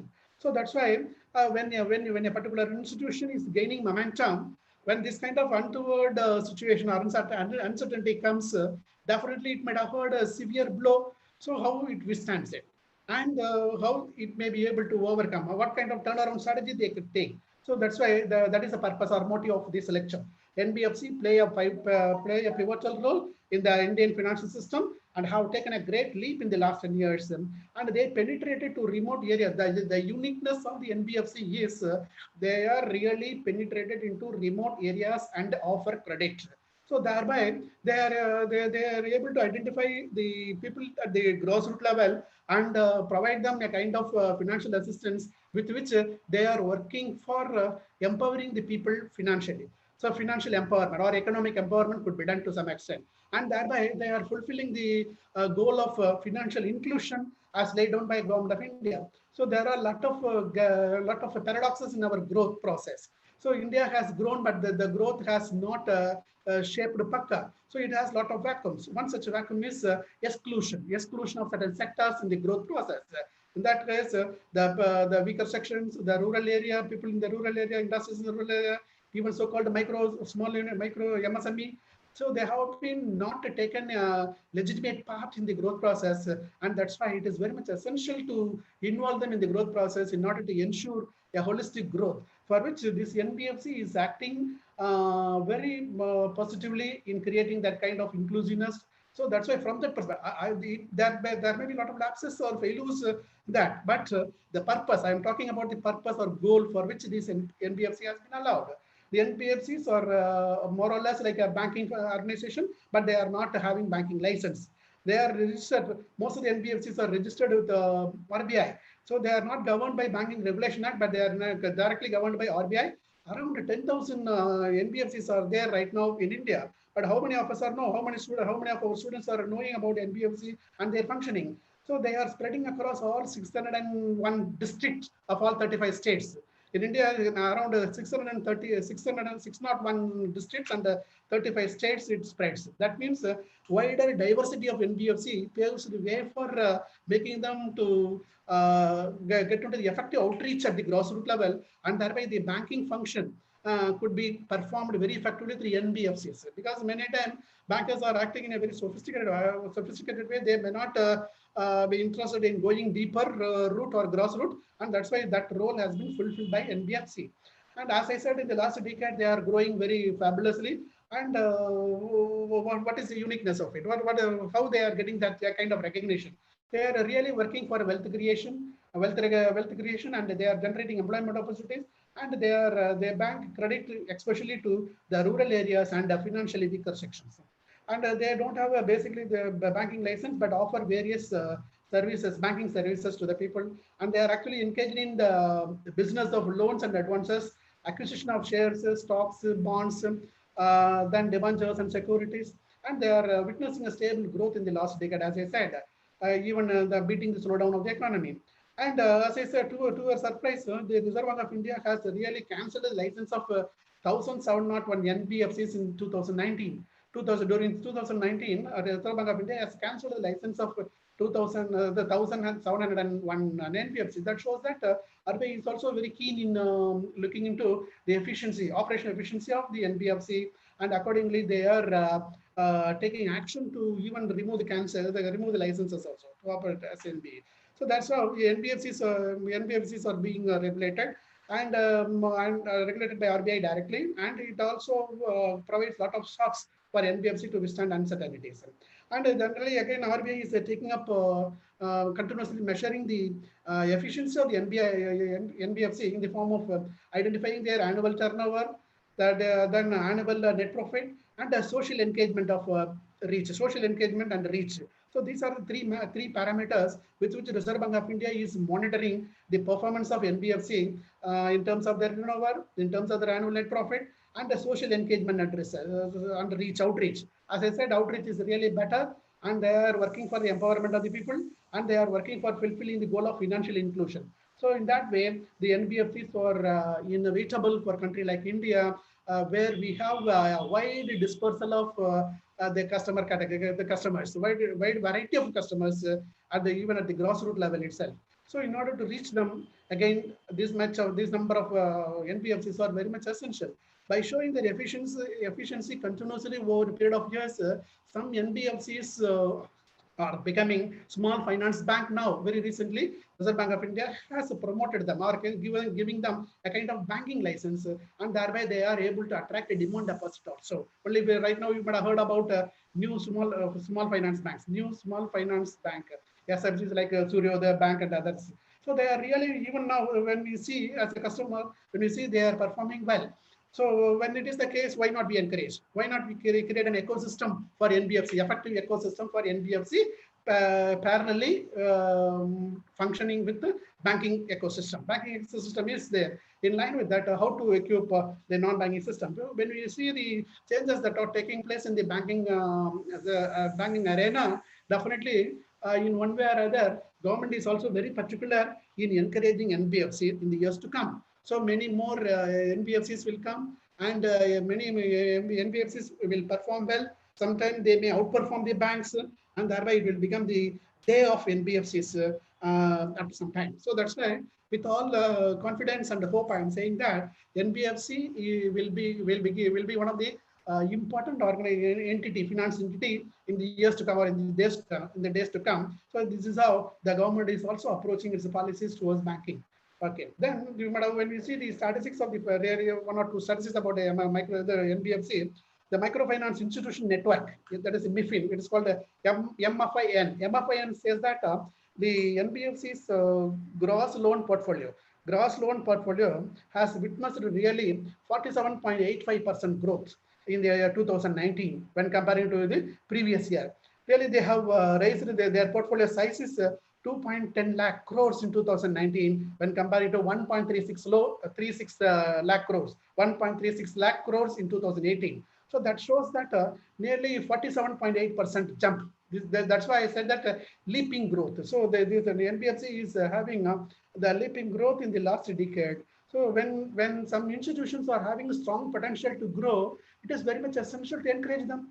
It is very much essential to support them. It is by means of giving the helping hand of the government, and thereby the Reserve Bank of India and Government of India, Ministry of Finance, when they are extending supporting hands, certainly NBFC may flourish. So this is a prelude of NBFC, and NBFC and MFI accounting nearly 31% of the total industrial portfolio. In the industrial portfolio, in total credit, nearly 31%, 32% of the assistance are being given by NBFC and NFC. So many of these information are not come to limelight at the academic level, and that's why my students are not aware of it. But once when they are going for job after finishing their BCom or MCom, so naturally they prefer NBFCs. Many times NBFCs are coming for providing them recruitment opportunity. So in that case, if you have some background information about NBFC, certainly you will be one of the potential candidates to get a right placement in NBFC. And it should also be effectively be monitored continuously, and thereby the pitfalls in the functioning of NBFC could be avoided or overcome very easily. So this is a small prelude about NBFC. Okay, NBFC, and now how this NBFC has been affected due to this pandemic or this period. So let's have a very lucid. I would like to give you in a very easily understandable form, and thereby you may be able to get into it. As all other financial institutions are getting affected, these NBFCs are also more vulnerable to economic slowdown, and they are facing mainly the twin crisis problem. They are facing mainly the twin crisis of NBFCs are mainly highlighted as asset quality deterioration at an increasing rate. Asset quality deterioration at an increasing rate is taking place. That is my first and foremost problem. And the second thing is liquidity has been squeezed. Liquidity has been squeezed to the fullest extent of lost draw, because already the inherent feature of NBFC is that they have to naturally acquire deposits from the high risk borrowers, the high risk so the customers, and thereby they may have a thin liquidity margin. When this uncertainty, then lockdown situation, that's also been affected. So that's why they are starving for liquidity. Liquidity has been squeezed off to its last drop. That means very risky situation. When once the liquidity gets affected, certainly as a financial institution, they may not be in a position to withstand. Because as I said, friends, by definition, NBFCs are not allowed to collect low cost deposit. Low cost deposit means savings account and current account. Current deposit is a savings account. What is technically called as CASA. My friend Dr. Gurusamy has also said about CASA at the end. No, so CASA deposit is one of the cheapest source for banks, and that's why banks are having a good amount of deposit sources. And all the time, banks are able to keep a kind of CD ratio. That is a credit deposit ratio in a very sumptuous manner. Credit deposit ratio. So normally the credit deposit ratio of banks are 65%, 60 to 70%. But whereas in the case of NBFC, it may not be possible because they are prevented from accepting deposits from the low cost level, what is called the demand deposits. But there are NBFCs who can collect deposits with the permission of Reserve Bank of India. And when you look into the profile of those depositors, definitely they may be the risky depositors, they may be the corporates or MSMEs like that. So they may not be in a position to get a huge amount of money in the current account. And mainly they may have current account only. So they may be frequently withdrawing, and they may not have a deposit cushion properly. And that's why I said that the liquidity squeezing is taking place widely, seriously in the non-banking finance company. And again, the word liquidity is very popular, as all of you know very well. In 2008 and 9 crisis, what has happened in USA, which has shaken the whole world, which is technically called as a global financial crisis. So it has a very big contagion effect. In the same model, now the corona has created this contagion effect, and it is a health crisis, but that is a financial crisis. That's why it was technically defined as a global financial crisis. So when you look into it deeply, the problem is the liquidity. So that's why we must be very particular in maintaining liquidity position of the financial institution, and see that all-round effort should be taken up to ensure liquidity. And that's why Reserve Bank of India is very particular in taking up a lot of stimulus packages in order to encourage banks and financial institutions, including NBFC, to survive at this uncertain situation. So thereby, the NBFCs are able to cope up. The thing is, the NBFC has to understand and act upon it, and thereby they may be able to make use of it effectively. So again, this is a measure, that's it. But I cannot tell you that, I won't say that it is a solution. It's again a permanent solution to them. So liquidity crunch may be there, and it has to be continuously monitored by the institution very effectively. So for which a series of steps and measures are going to be given by me while giving the information on navigating. Yeah. So this is about the main two crises, or the asset quality deterioration, and thereby the assets, all of you may be knowing, the bank assets, that is the loans and advances provided by the banks and financial institutions, are categorized as standard asset, substandard assets, doubtful asset, and loss assets, like that. Okay. So when this asset quality deterioration means the portion of the standard assets will come down. When portion of the standard assets or the doubtful assets are coming down, automatically it indicates a dangerous situation of the loss assets. When loss assets are more, NPA will be high. Non-performing asset will be high. When when the banks and the NBFCs are making a prediction about NPA, and many a times slippages take place. Say, for example, a financial institution, they are anticipating NPA of 10%, NPA of the 4%. So it may, in the actual concern, the particular financial year, it may go on to 6.5%. So this is what is called a slippage.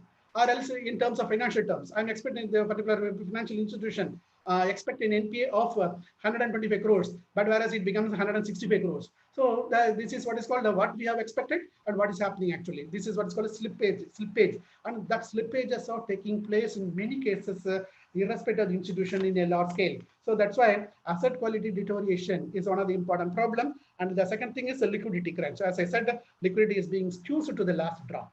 Okay, and then the rating agencies like Moody's are telling that the liquidity and asset, they are also endorsing that the liquidity and asset quality deterioration are the two major problem of NBFC. Not only NBFC, it is a problem for banking also. Okay, then the asset quality deterioration is more severe than banks in NBFC. The funding costs are very higher for NBFC. As I said, the funding costs are very higher. As I said again very clearly, they are prevented from collecting demand deposits. That is savings account and current deposits. So that's why their resource is from their very costly resources. And then the liquidity has been squeezed. Okay. So this asset quality deterioration is more severe than banks because of funding cost. And because why the funding cost is very high, NBFCs are having lack of access to low cost retail deposits. Low cost retail deposits, what I technically said, demand deposit and saving deposits.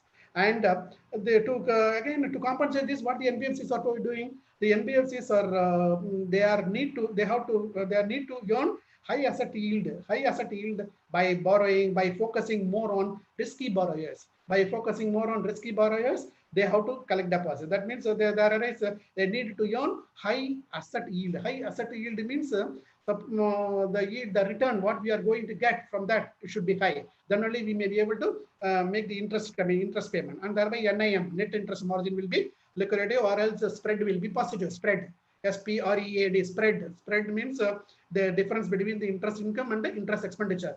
When the spread is positive, it is good for banks and financial institutions. When the spread is negative, it may not be. But at this juncture, the banks or NBFC, they may not be in a position to look at the positive spread. At the same time, at least they have to ensure that they may be able to work at the break-even level till we till we get the recovery, assured recovery. It is very difficult for the bank to ensure its sustenance. But that's why I said about continuity. The letter C, COVID, the letter C stands for continuity plans. We have to, the bank, NBFCs have to take up a lot of continuity plans consistently, and that way they may be able to survive and thrive.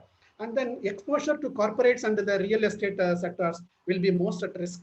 So many times the NBFCs are going with the exposure to corporates and the real estate sector, and it makes them to have more risks.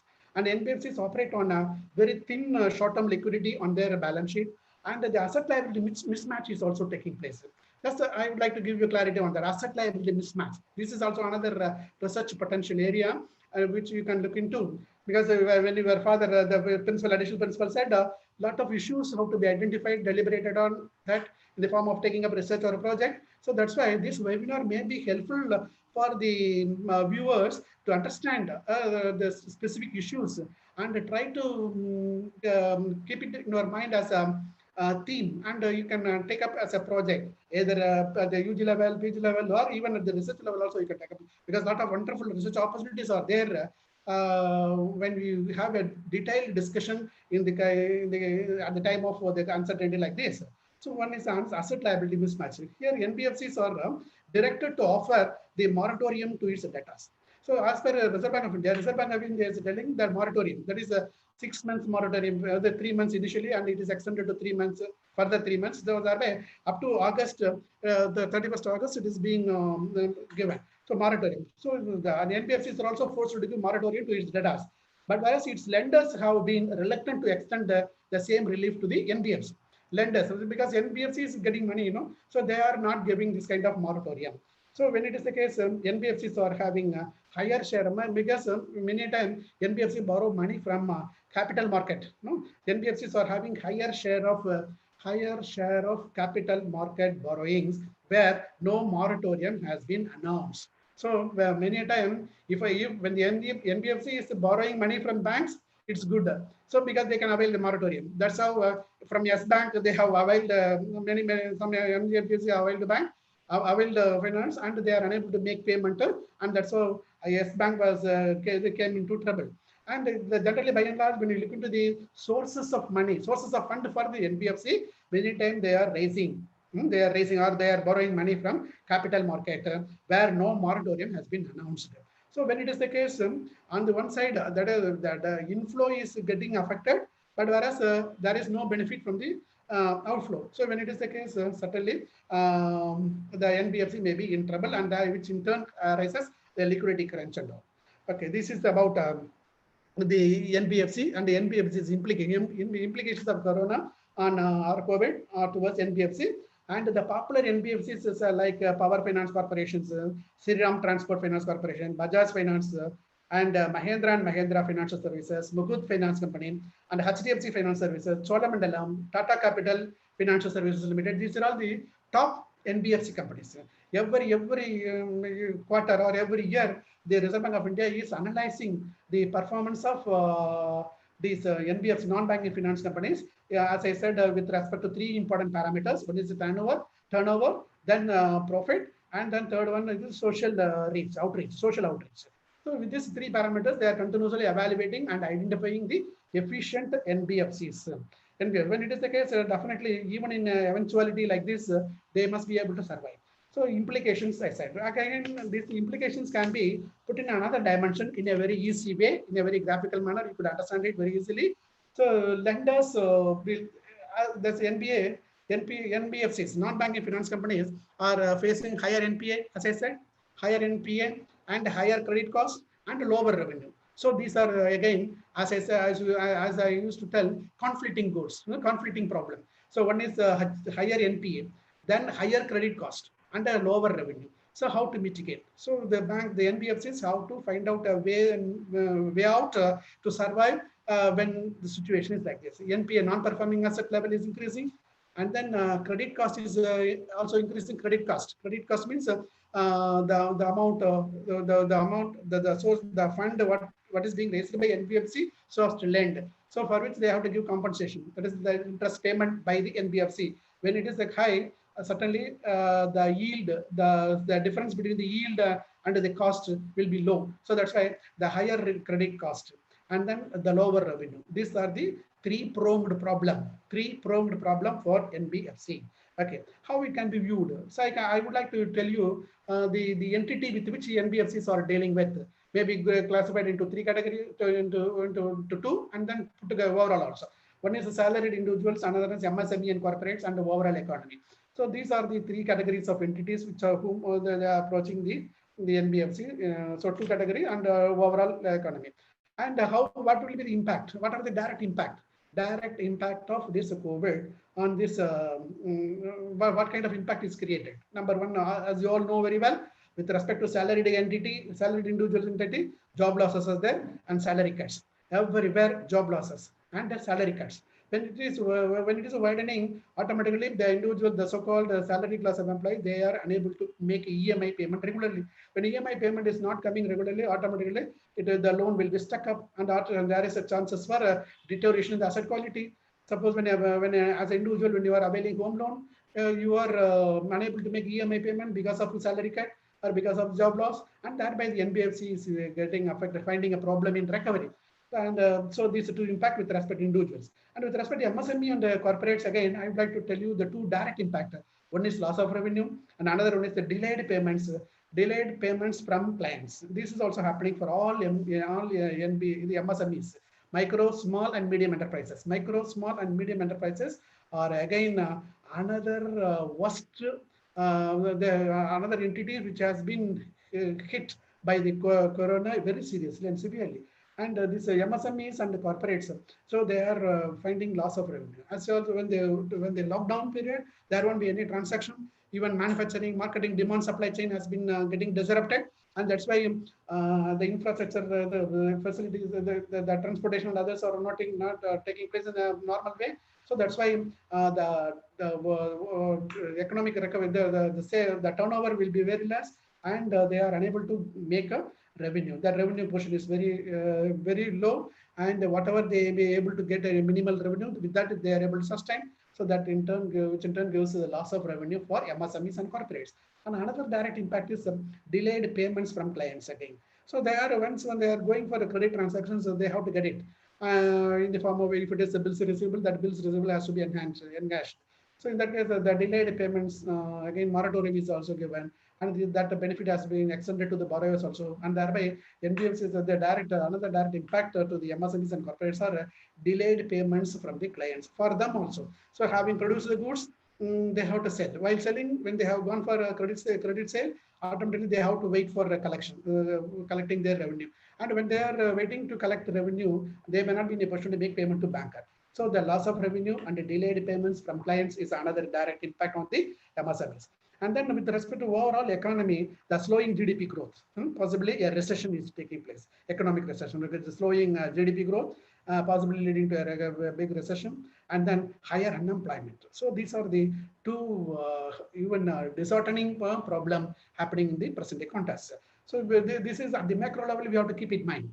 Whatever we talk or we discuss, we have to keep in mind this is a situation. When this is a situation, what is the solution?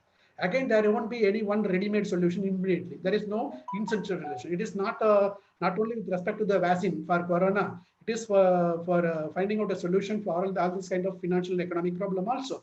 So that's why, to put in a nutshell, job losses, salary cuts, loss of revenue, delayed payments from clients, and slowing the GDP growth, possibly a recession, and higher unemployment. This is also a direct impact.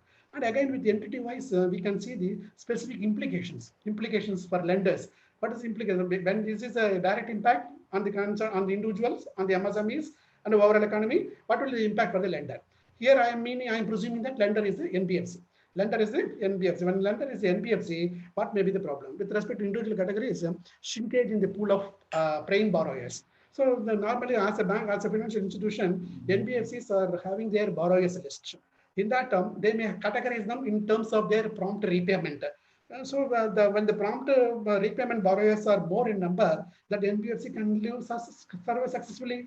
But because of this situation, certainly that prompt repayment may not be there, and automatically the borrower, a good borrower, will become a prime. Will become a kind of the prime borrowers quality will be losing, and they will become a subprime borrowers. They will become a subprime borrowers. This is how the global financial crisis took place in 2008 in US. The borrowers of the banks became subprime borrowers in a large scale all said and done, and that's why banks were unable to recover money, and they faced the problem of liquidity, which becomes the financial crisis. Okay, so it's a small the anecdote about it.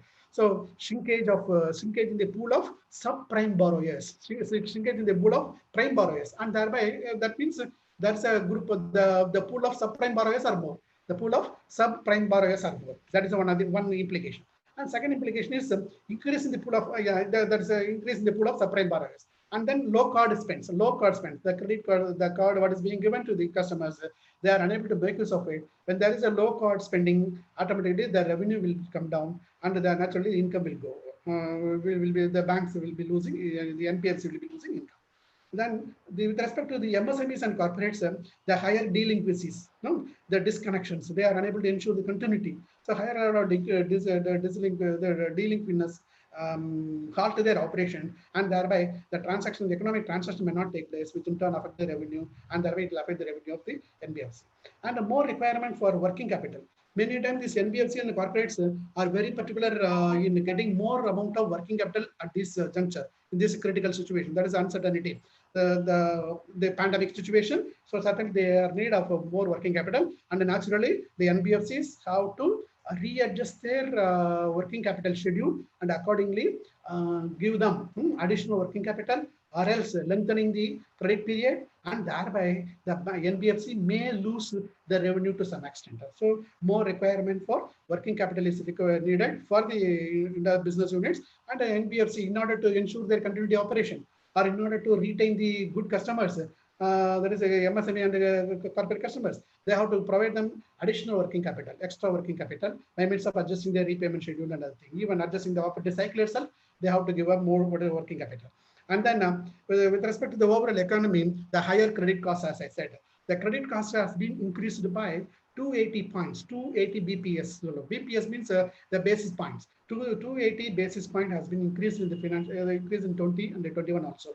And similarly, NPA level has been increased by 190 BPS. 190 BPS base point has been increased. So higher the NPA, higher NPA level is taking place at the national level. And then the lower credit growth.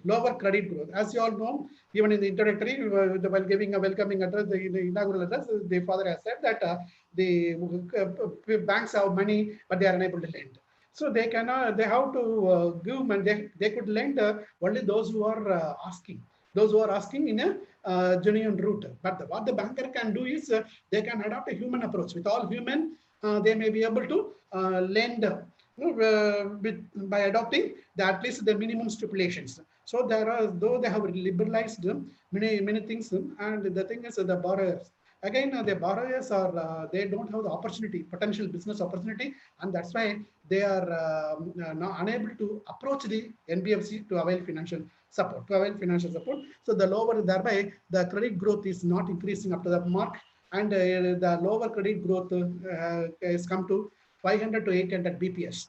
500 to 800 BPS. It will come. So again, the NBFC, even another 6 months or 1 year, they have to make a prediction, and they have to do a kind of scenario analysis, and thereby they may be able to do what to do. When credit growth is not that much effective, how to survive, how to manage the minimum repayment obligation and all to Reserve Bank and other institutions from where they borrow money. So these are the implication in a very short form. And again, there are solutions for that, and the solution also explained to you. And the skyrocketing bad loans and spiraling of credit costs and falling credit growth are the three major hurdles. And then the branch banking activities take a hit. Again, in the context of pandemic, COVID pandemic, really the branch banking activities take a hit, and that's why the many branches are becoming unviable now. And closing down the branching is also one of the solution, one of the immediate effort to be taken up by the banks and financial institutions, including NBFC. So some NBFCs are having a number of branches, but when branch operation, when they are unable to survive the break-even level, why we have to have that branch? It is better to close the branch and we can merge it. And that's how, in that perspective, the merger of branches are being encouraged widely, and merger of institutions are also taking place. Even the many advocates of the international credit rating agencies are asking, they are advising that financial institution can go for a kind of consolidation or any cartel arrangement, and thereby they may be able to withstand the shocks very effectively. So so that's why they are broadly suggesting two important things: embrace the technology and undergo transformation. So these are the two mantras. So we have to undergo the transformation and we have to embrace the technology. This is the what is called the initial solution. What is called we can say, even in the case of so the fundamental basic checkup in the efforts to survive is the transformation. We have to undergo. The institution must be ready to go for transformation. And number two, they have to apply the technology. So they have to come to the digital platform. Thereby they may be able to connect the customers and clients very easily and effectively. Of course, there may be some teething problem. Such a teething problem can be duly redressed by means of establishing network of connections with the institutional agencies like ITES, IT, Information Technology Enabled Services companies are there. So nowadays, in the recent past, they are evincing a lot of interest to support the banking institution, educational institution, and other service organization very much, rather than the business unit, rather than the manufacturing unit and all. So in that way, as a service industry, service organization, the NBFC can think of having tie-up with the ITES and strengthening their technology platform, and that way they may be able to ensure the continuity of operation with their existing clients and prior. So this is with respect to impact. I'm just elaborating impact on all the three aspects. One is spiraling, skyrocketing of bad loans, then spiraling of credit costs, and the falling credit growth. So these are the three major aspects. It is applicable both for banking as well as NBFC, but NBFC is seriously hit and affected than the bank. So that's the thing we have to look into.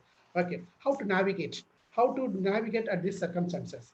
So for which there are some, even as I said earlier, we can make certain prescriptions. So when you have some ailments and consulting a doctor, first the doctor has to diagnose what's the problem. And having diagnosed the problem, he has to give a solution, what is called the remedial measures or the revival measures. And similarly, that way I would like to give you some steps, some measures to the NBFCs. Thereby they may be able to navigate in the post-COVID-19 era. It's like navigating a ship in a turbulent sea. When sea is very rough, we have to run the ship without much loss. So in such circumstances, the captain of the ship must be very cute and sharp, and he has to sail the ship in such a way that it may be able to withstand the turbulent situation. So that kind of simulation you have to create, institutions have to create, and see that how to navigate. Why I am using this word is we have to give that much of importance to it. So that's why I'm just using the word navigating. The moment when the word navigation is used, certainly you should understand the seriousness of the problem and how that seriousness should be viewed. Okay, so that's why I use the word navigating in the post-COVID era in the topic that as a title in my topic. So the number one is they should focus on the liquidity than growth. First and foremost thing, what every NBFC should understand is they have to focus on liquidity. So not for time being, they can postpone or they can defer about growth. So they can take up all the strategies, but don't panic. Don't be panicked that we have not grown. Don't be panicked that we have not grown. At least first we have to ensure our survival. So then only we can think about our comforts, growth, everything. So the same way, the institution NBFC should work for or focus towards liquidity than the growth. And then number two is they have to prepare the response plan for each shape of recovery. Response plan, because almost even now a lot of predictions says that in the month of August we may find recovery, or this December we may find recovery. Like that, there are some forecasts. But whatever be the forecast, as a financial institution, they have to design a response plan. Again, when there is a response plan, it is not for one prediction. It is not for one such prediction. So that's why we have to have at least 2-3 predictions and make a response plan, and thereby we may be able to cope up with. For example, as a student, you might have studied budgeting in your management accounting. While preparing budgeting, we use the concept of flexible budget, right? Flexible budget. There, the institution how to prepare budget at different levels of capacity, because they do not know what will be the actual level of capacity at which they are functioning. So when they make a because budget is a predicted statement. So when make a predicted statement, it is better to make a budget for different levels of capacity, and thereby they could compare. So having seen the actual level of operation, actual level of capacity at which they are working, so they can compare that kind of prediction. They can compare that figure with the prediction of that capacity. So that our comparison will go to good. Otherwise, while preparing budget, when you are preparing for 60% level of capacity, but when the company is working for 90% of the capacity, and simply comparing without considering the level of capacity or level of operation taken by the company, in that case, eventually it shows that more profit. So when there is more profit, the company may joyfully spending money, liberalizing all the expenses. They won't cut down, they fail to control the cost and all. So ultimately, when they count, certainly the profit what they have earned may be much less than the book profit. So that thereby the unit is getting spoiled. So similarly, here while making a recovery plan, it is the response plan. They have to make a response plan for different shape of recovery. That's why, friends, I said that U recovery, with the V recovery, U recovery, and W recovery. So for which at least we have to make a three type of response plan. To do this response plan, again, it is better to go for a kind of scenario analysis. Every institution should do that different scenario analysis. Thereby they can take up a normal case, worst case, and the best case. Normal case, worst case, and best case. So it is nothing but optimization, optimistic estimate, pessimistic estimate, and a most likely estimate. So like that, we have to create three kind of scenarios and develop a response plan, and thereby the NBFC could thrive very well. And use the thought leadership to find out the newer opportunities. So whatever possible ways and means, they have to identify and take it up. So that for which a kind of thought leadership very much essential for all NBFC, and they have to penetrate into the new area of activities or new way of financing, and a new method of financing, and the new ventures like that. So this is what it requires a kind of thought leadership, and then need to identify the new levers for the success in future. So levers here refers the strategies. The NBFCs how to they may have right now they are following 2-3 strategy means it is better to redefine the strategy and do that, and thereby they may be able to get into the potentials. And then have a more human approach and not a command and control approach, because a human approach is very much essential in the present circumstances than the command and control approach. As a financial institution, when you are harassing your borrowers, certainly they will go to court, and thereby your image will be repudiated. your image will be cancelled. So that because the government itself has given all alarming signals to the banks and financial institutions, so don't harass the clients or your borrowers. Because they may be individuals or institutions. So that's why moratorium benefit is given, and the repayment period is being extended. Interest recovery can be adjusted, can be postponed. So like that, they are giving many shops, and such shops should be extended by the financial institution, which needs a kind of human approach, not a command and control approach. So the next one. Then, when we come to the solution, the navigation, so certainly I should commemorate the efforts taken by RBI also. RBI relief measures to NBFCs. Nearly 1,50,000 crores worth of credit has been given in the form of the TLTRO. TLTRO means the term lending. So they are giving targeted lending, targeted long-term lending under repo rates. So there again, two stages have come. One is 1.0 and 2.0. Like that, they have introduced two phases, and which gives really a very encouraging effect to the NBFC. So, on the liquidity front, RBI has taken up relief measures to NBFCs under three phases, in three dimensions. The first dimension is liquidity front. Second dimension is shock absorption measures. Absorption measures. How the NBFC can withstand or absorb these shocks due to this pandemic. And then the third one is insolvency related reliefs. These kind of three sets of relief measures are being given by the Reserve Bank of India. So it has to be rightly identified and properly utilized by NBFC. So it will be a solace to some extent at this juncture. So under liquidity front, just I would like to tell you that the introduction of LTRO 1 and LTRO 1.0, 1.2.0, and then the reduction in the repo rates and the reverse repo rates. Then increase in the investment limit for the foreign portfolio investors. Increase in the investment limit of foreign portfolio investors helps a lot for the bank NBFC to get a good amount of source with which they can provide further credits. And then with respect to shock absorption measure, Reserve Bank of India suggests the NBFCs to go for restructuring and provisioning related reliefs. Restructuring and provisioning relating relief is given, and deferment on the recovery of the interest applied, and allowing the NBFCs to reduce their applicable margins or releases or reassess the working capital cycle of the borrowers. Because suppose when there is a condition, that condition may be little relaxed now. So this is a kind of a measure to bear the shocks. So then the exemption from reporting of default to credit during the moratorium period. If there is any default, that need not be reported immediately, so they can take some time. And thereby they will be getting a kind of breathing time with which they can work for recovering it. And then extension of date of commencement of commercial operations. Date of commencement of commercial operation, especially in the case of real estate projects and all, the NBFC can relax the date of commencement. Suppose when the company says that, the real estate company says that they have to commence the business in December. So it may not be, now it is not possible for them to start to commence the business in December 20. So they may be prolonged, they may be permitted to commence the business operations in the April of 2021 onwards. So like that. So this is what is called an extension of date of commencement of commercial operation. So these are all certain measures which makes the NBFC to bear the shocks. Shock absorption capacity is very much essential.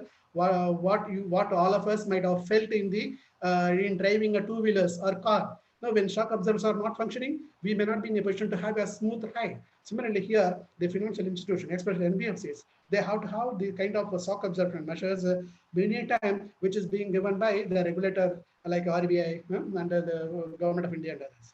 And then the third dimension of the relief measures given by RBI is insolvency-related relief. Insolvency-related relief is also given in that, number one, exclusive of the lockdown period, exclusion of the lockdown period from the calculation of any time frame, any timeliness. So normally, we know while declaring the particular institution as the insolvent, so the time span is there, a minimum time span is given, and that time span is now adjusted for this moratorium period also. Moratorium period, that is what is called the exclusion of the lockdown period from the calculation of any timeliness for solvency resolution process and liquidation proceedings.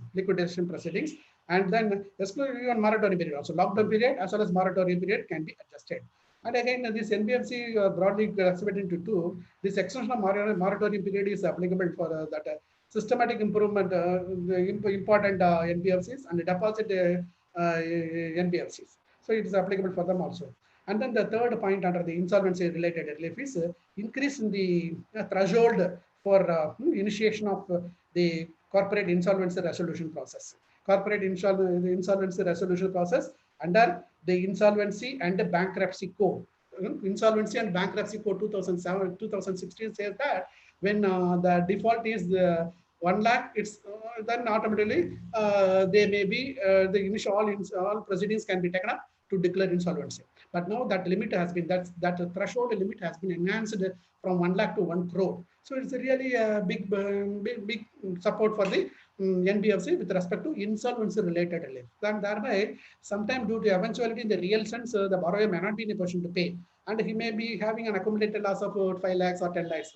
So because of 1 lakh ceiling on the insolvency, he is subjected to insolvency proceedings. But now, since the limit has been increased to 1 crore, and they may be able to, they may not be, they need not take up the insolvency proceedings towards the case, and they can think of expediting the recovery, and sometime or many times they may be able to succeed in their recovery also. So these are all certain measures given by RBI. So I gave you kind of more than half a dozen measures in general, as well as the RBI related measures to NBFCs in order to navigate in the tough situation. So this is how I'm coming to the concluding part of my discussion. So wherein I would like to conclude like this. This corona pandemic has really brought upheavals in the entire economy of India, and non-banking finance companies are also impaired by it very much. Non-banking finance companies are also impaired by it very much. And RBI is taking all proactive steps to ease out the hurdles, and one-time restructuring of all loans are also given. And NBFCs have to work how to grab the opportunities that will be thrown in the pandemic, thrown open for them. Because when the banks are facing challenges, that challenges can be converted into opportunities by the NBFC. So that's why all the time these NBFCs have to look into the banking. Of course, both are two eyes of economy. But when there is some challenges for that, for the banks, naturally the NBFC may be able to convert it into opportunity, so that exercise can be taken up. And the immaculate planning and the execution of the future strategies will be the best way forward for all NBFCs. And with this, I conclude my speech with saying that then American philosopher says, Eric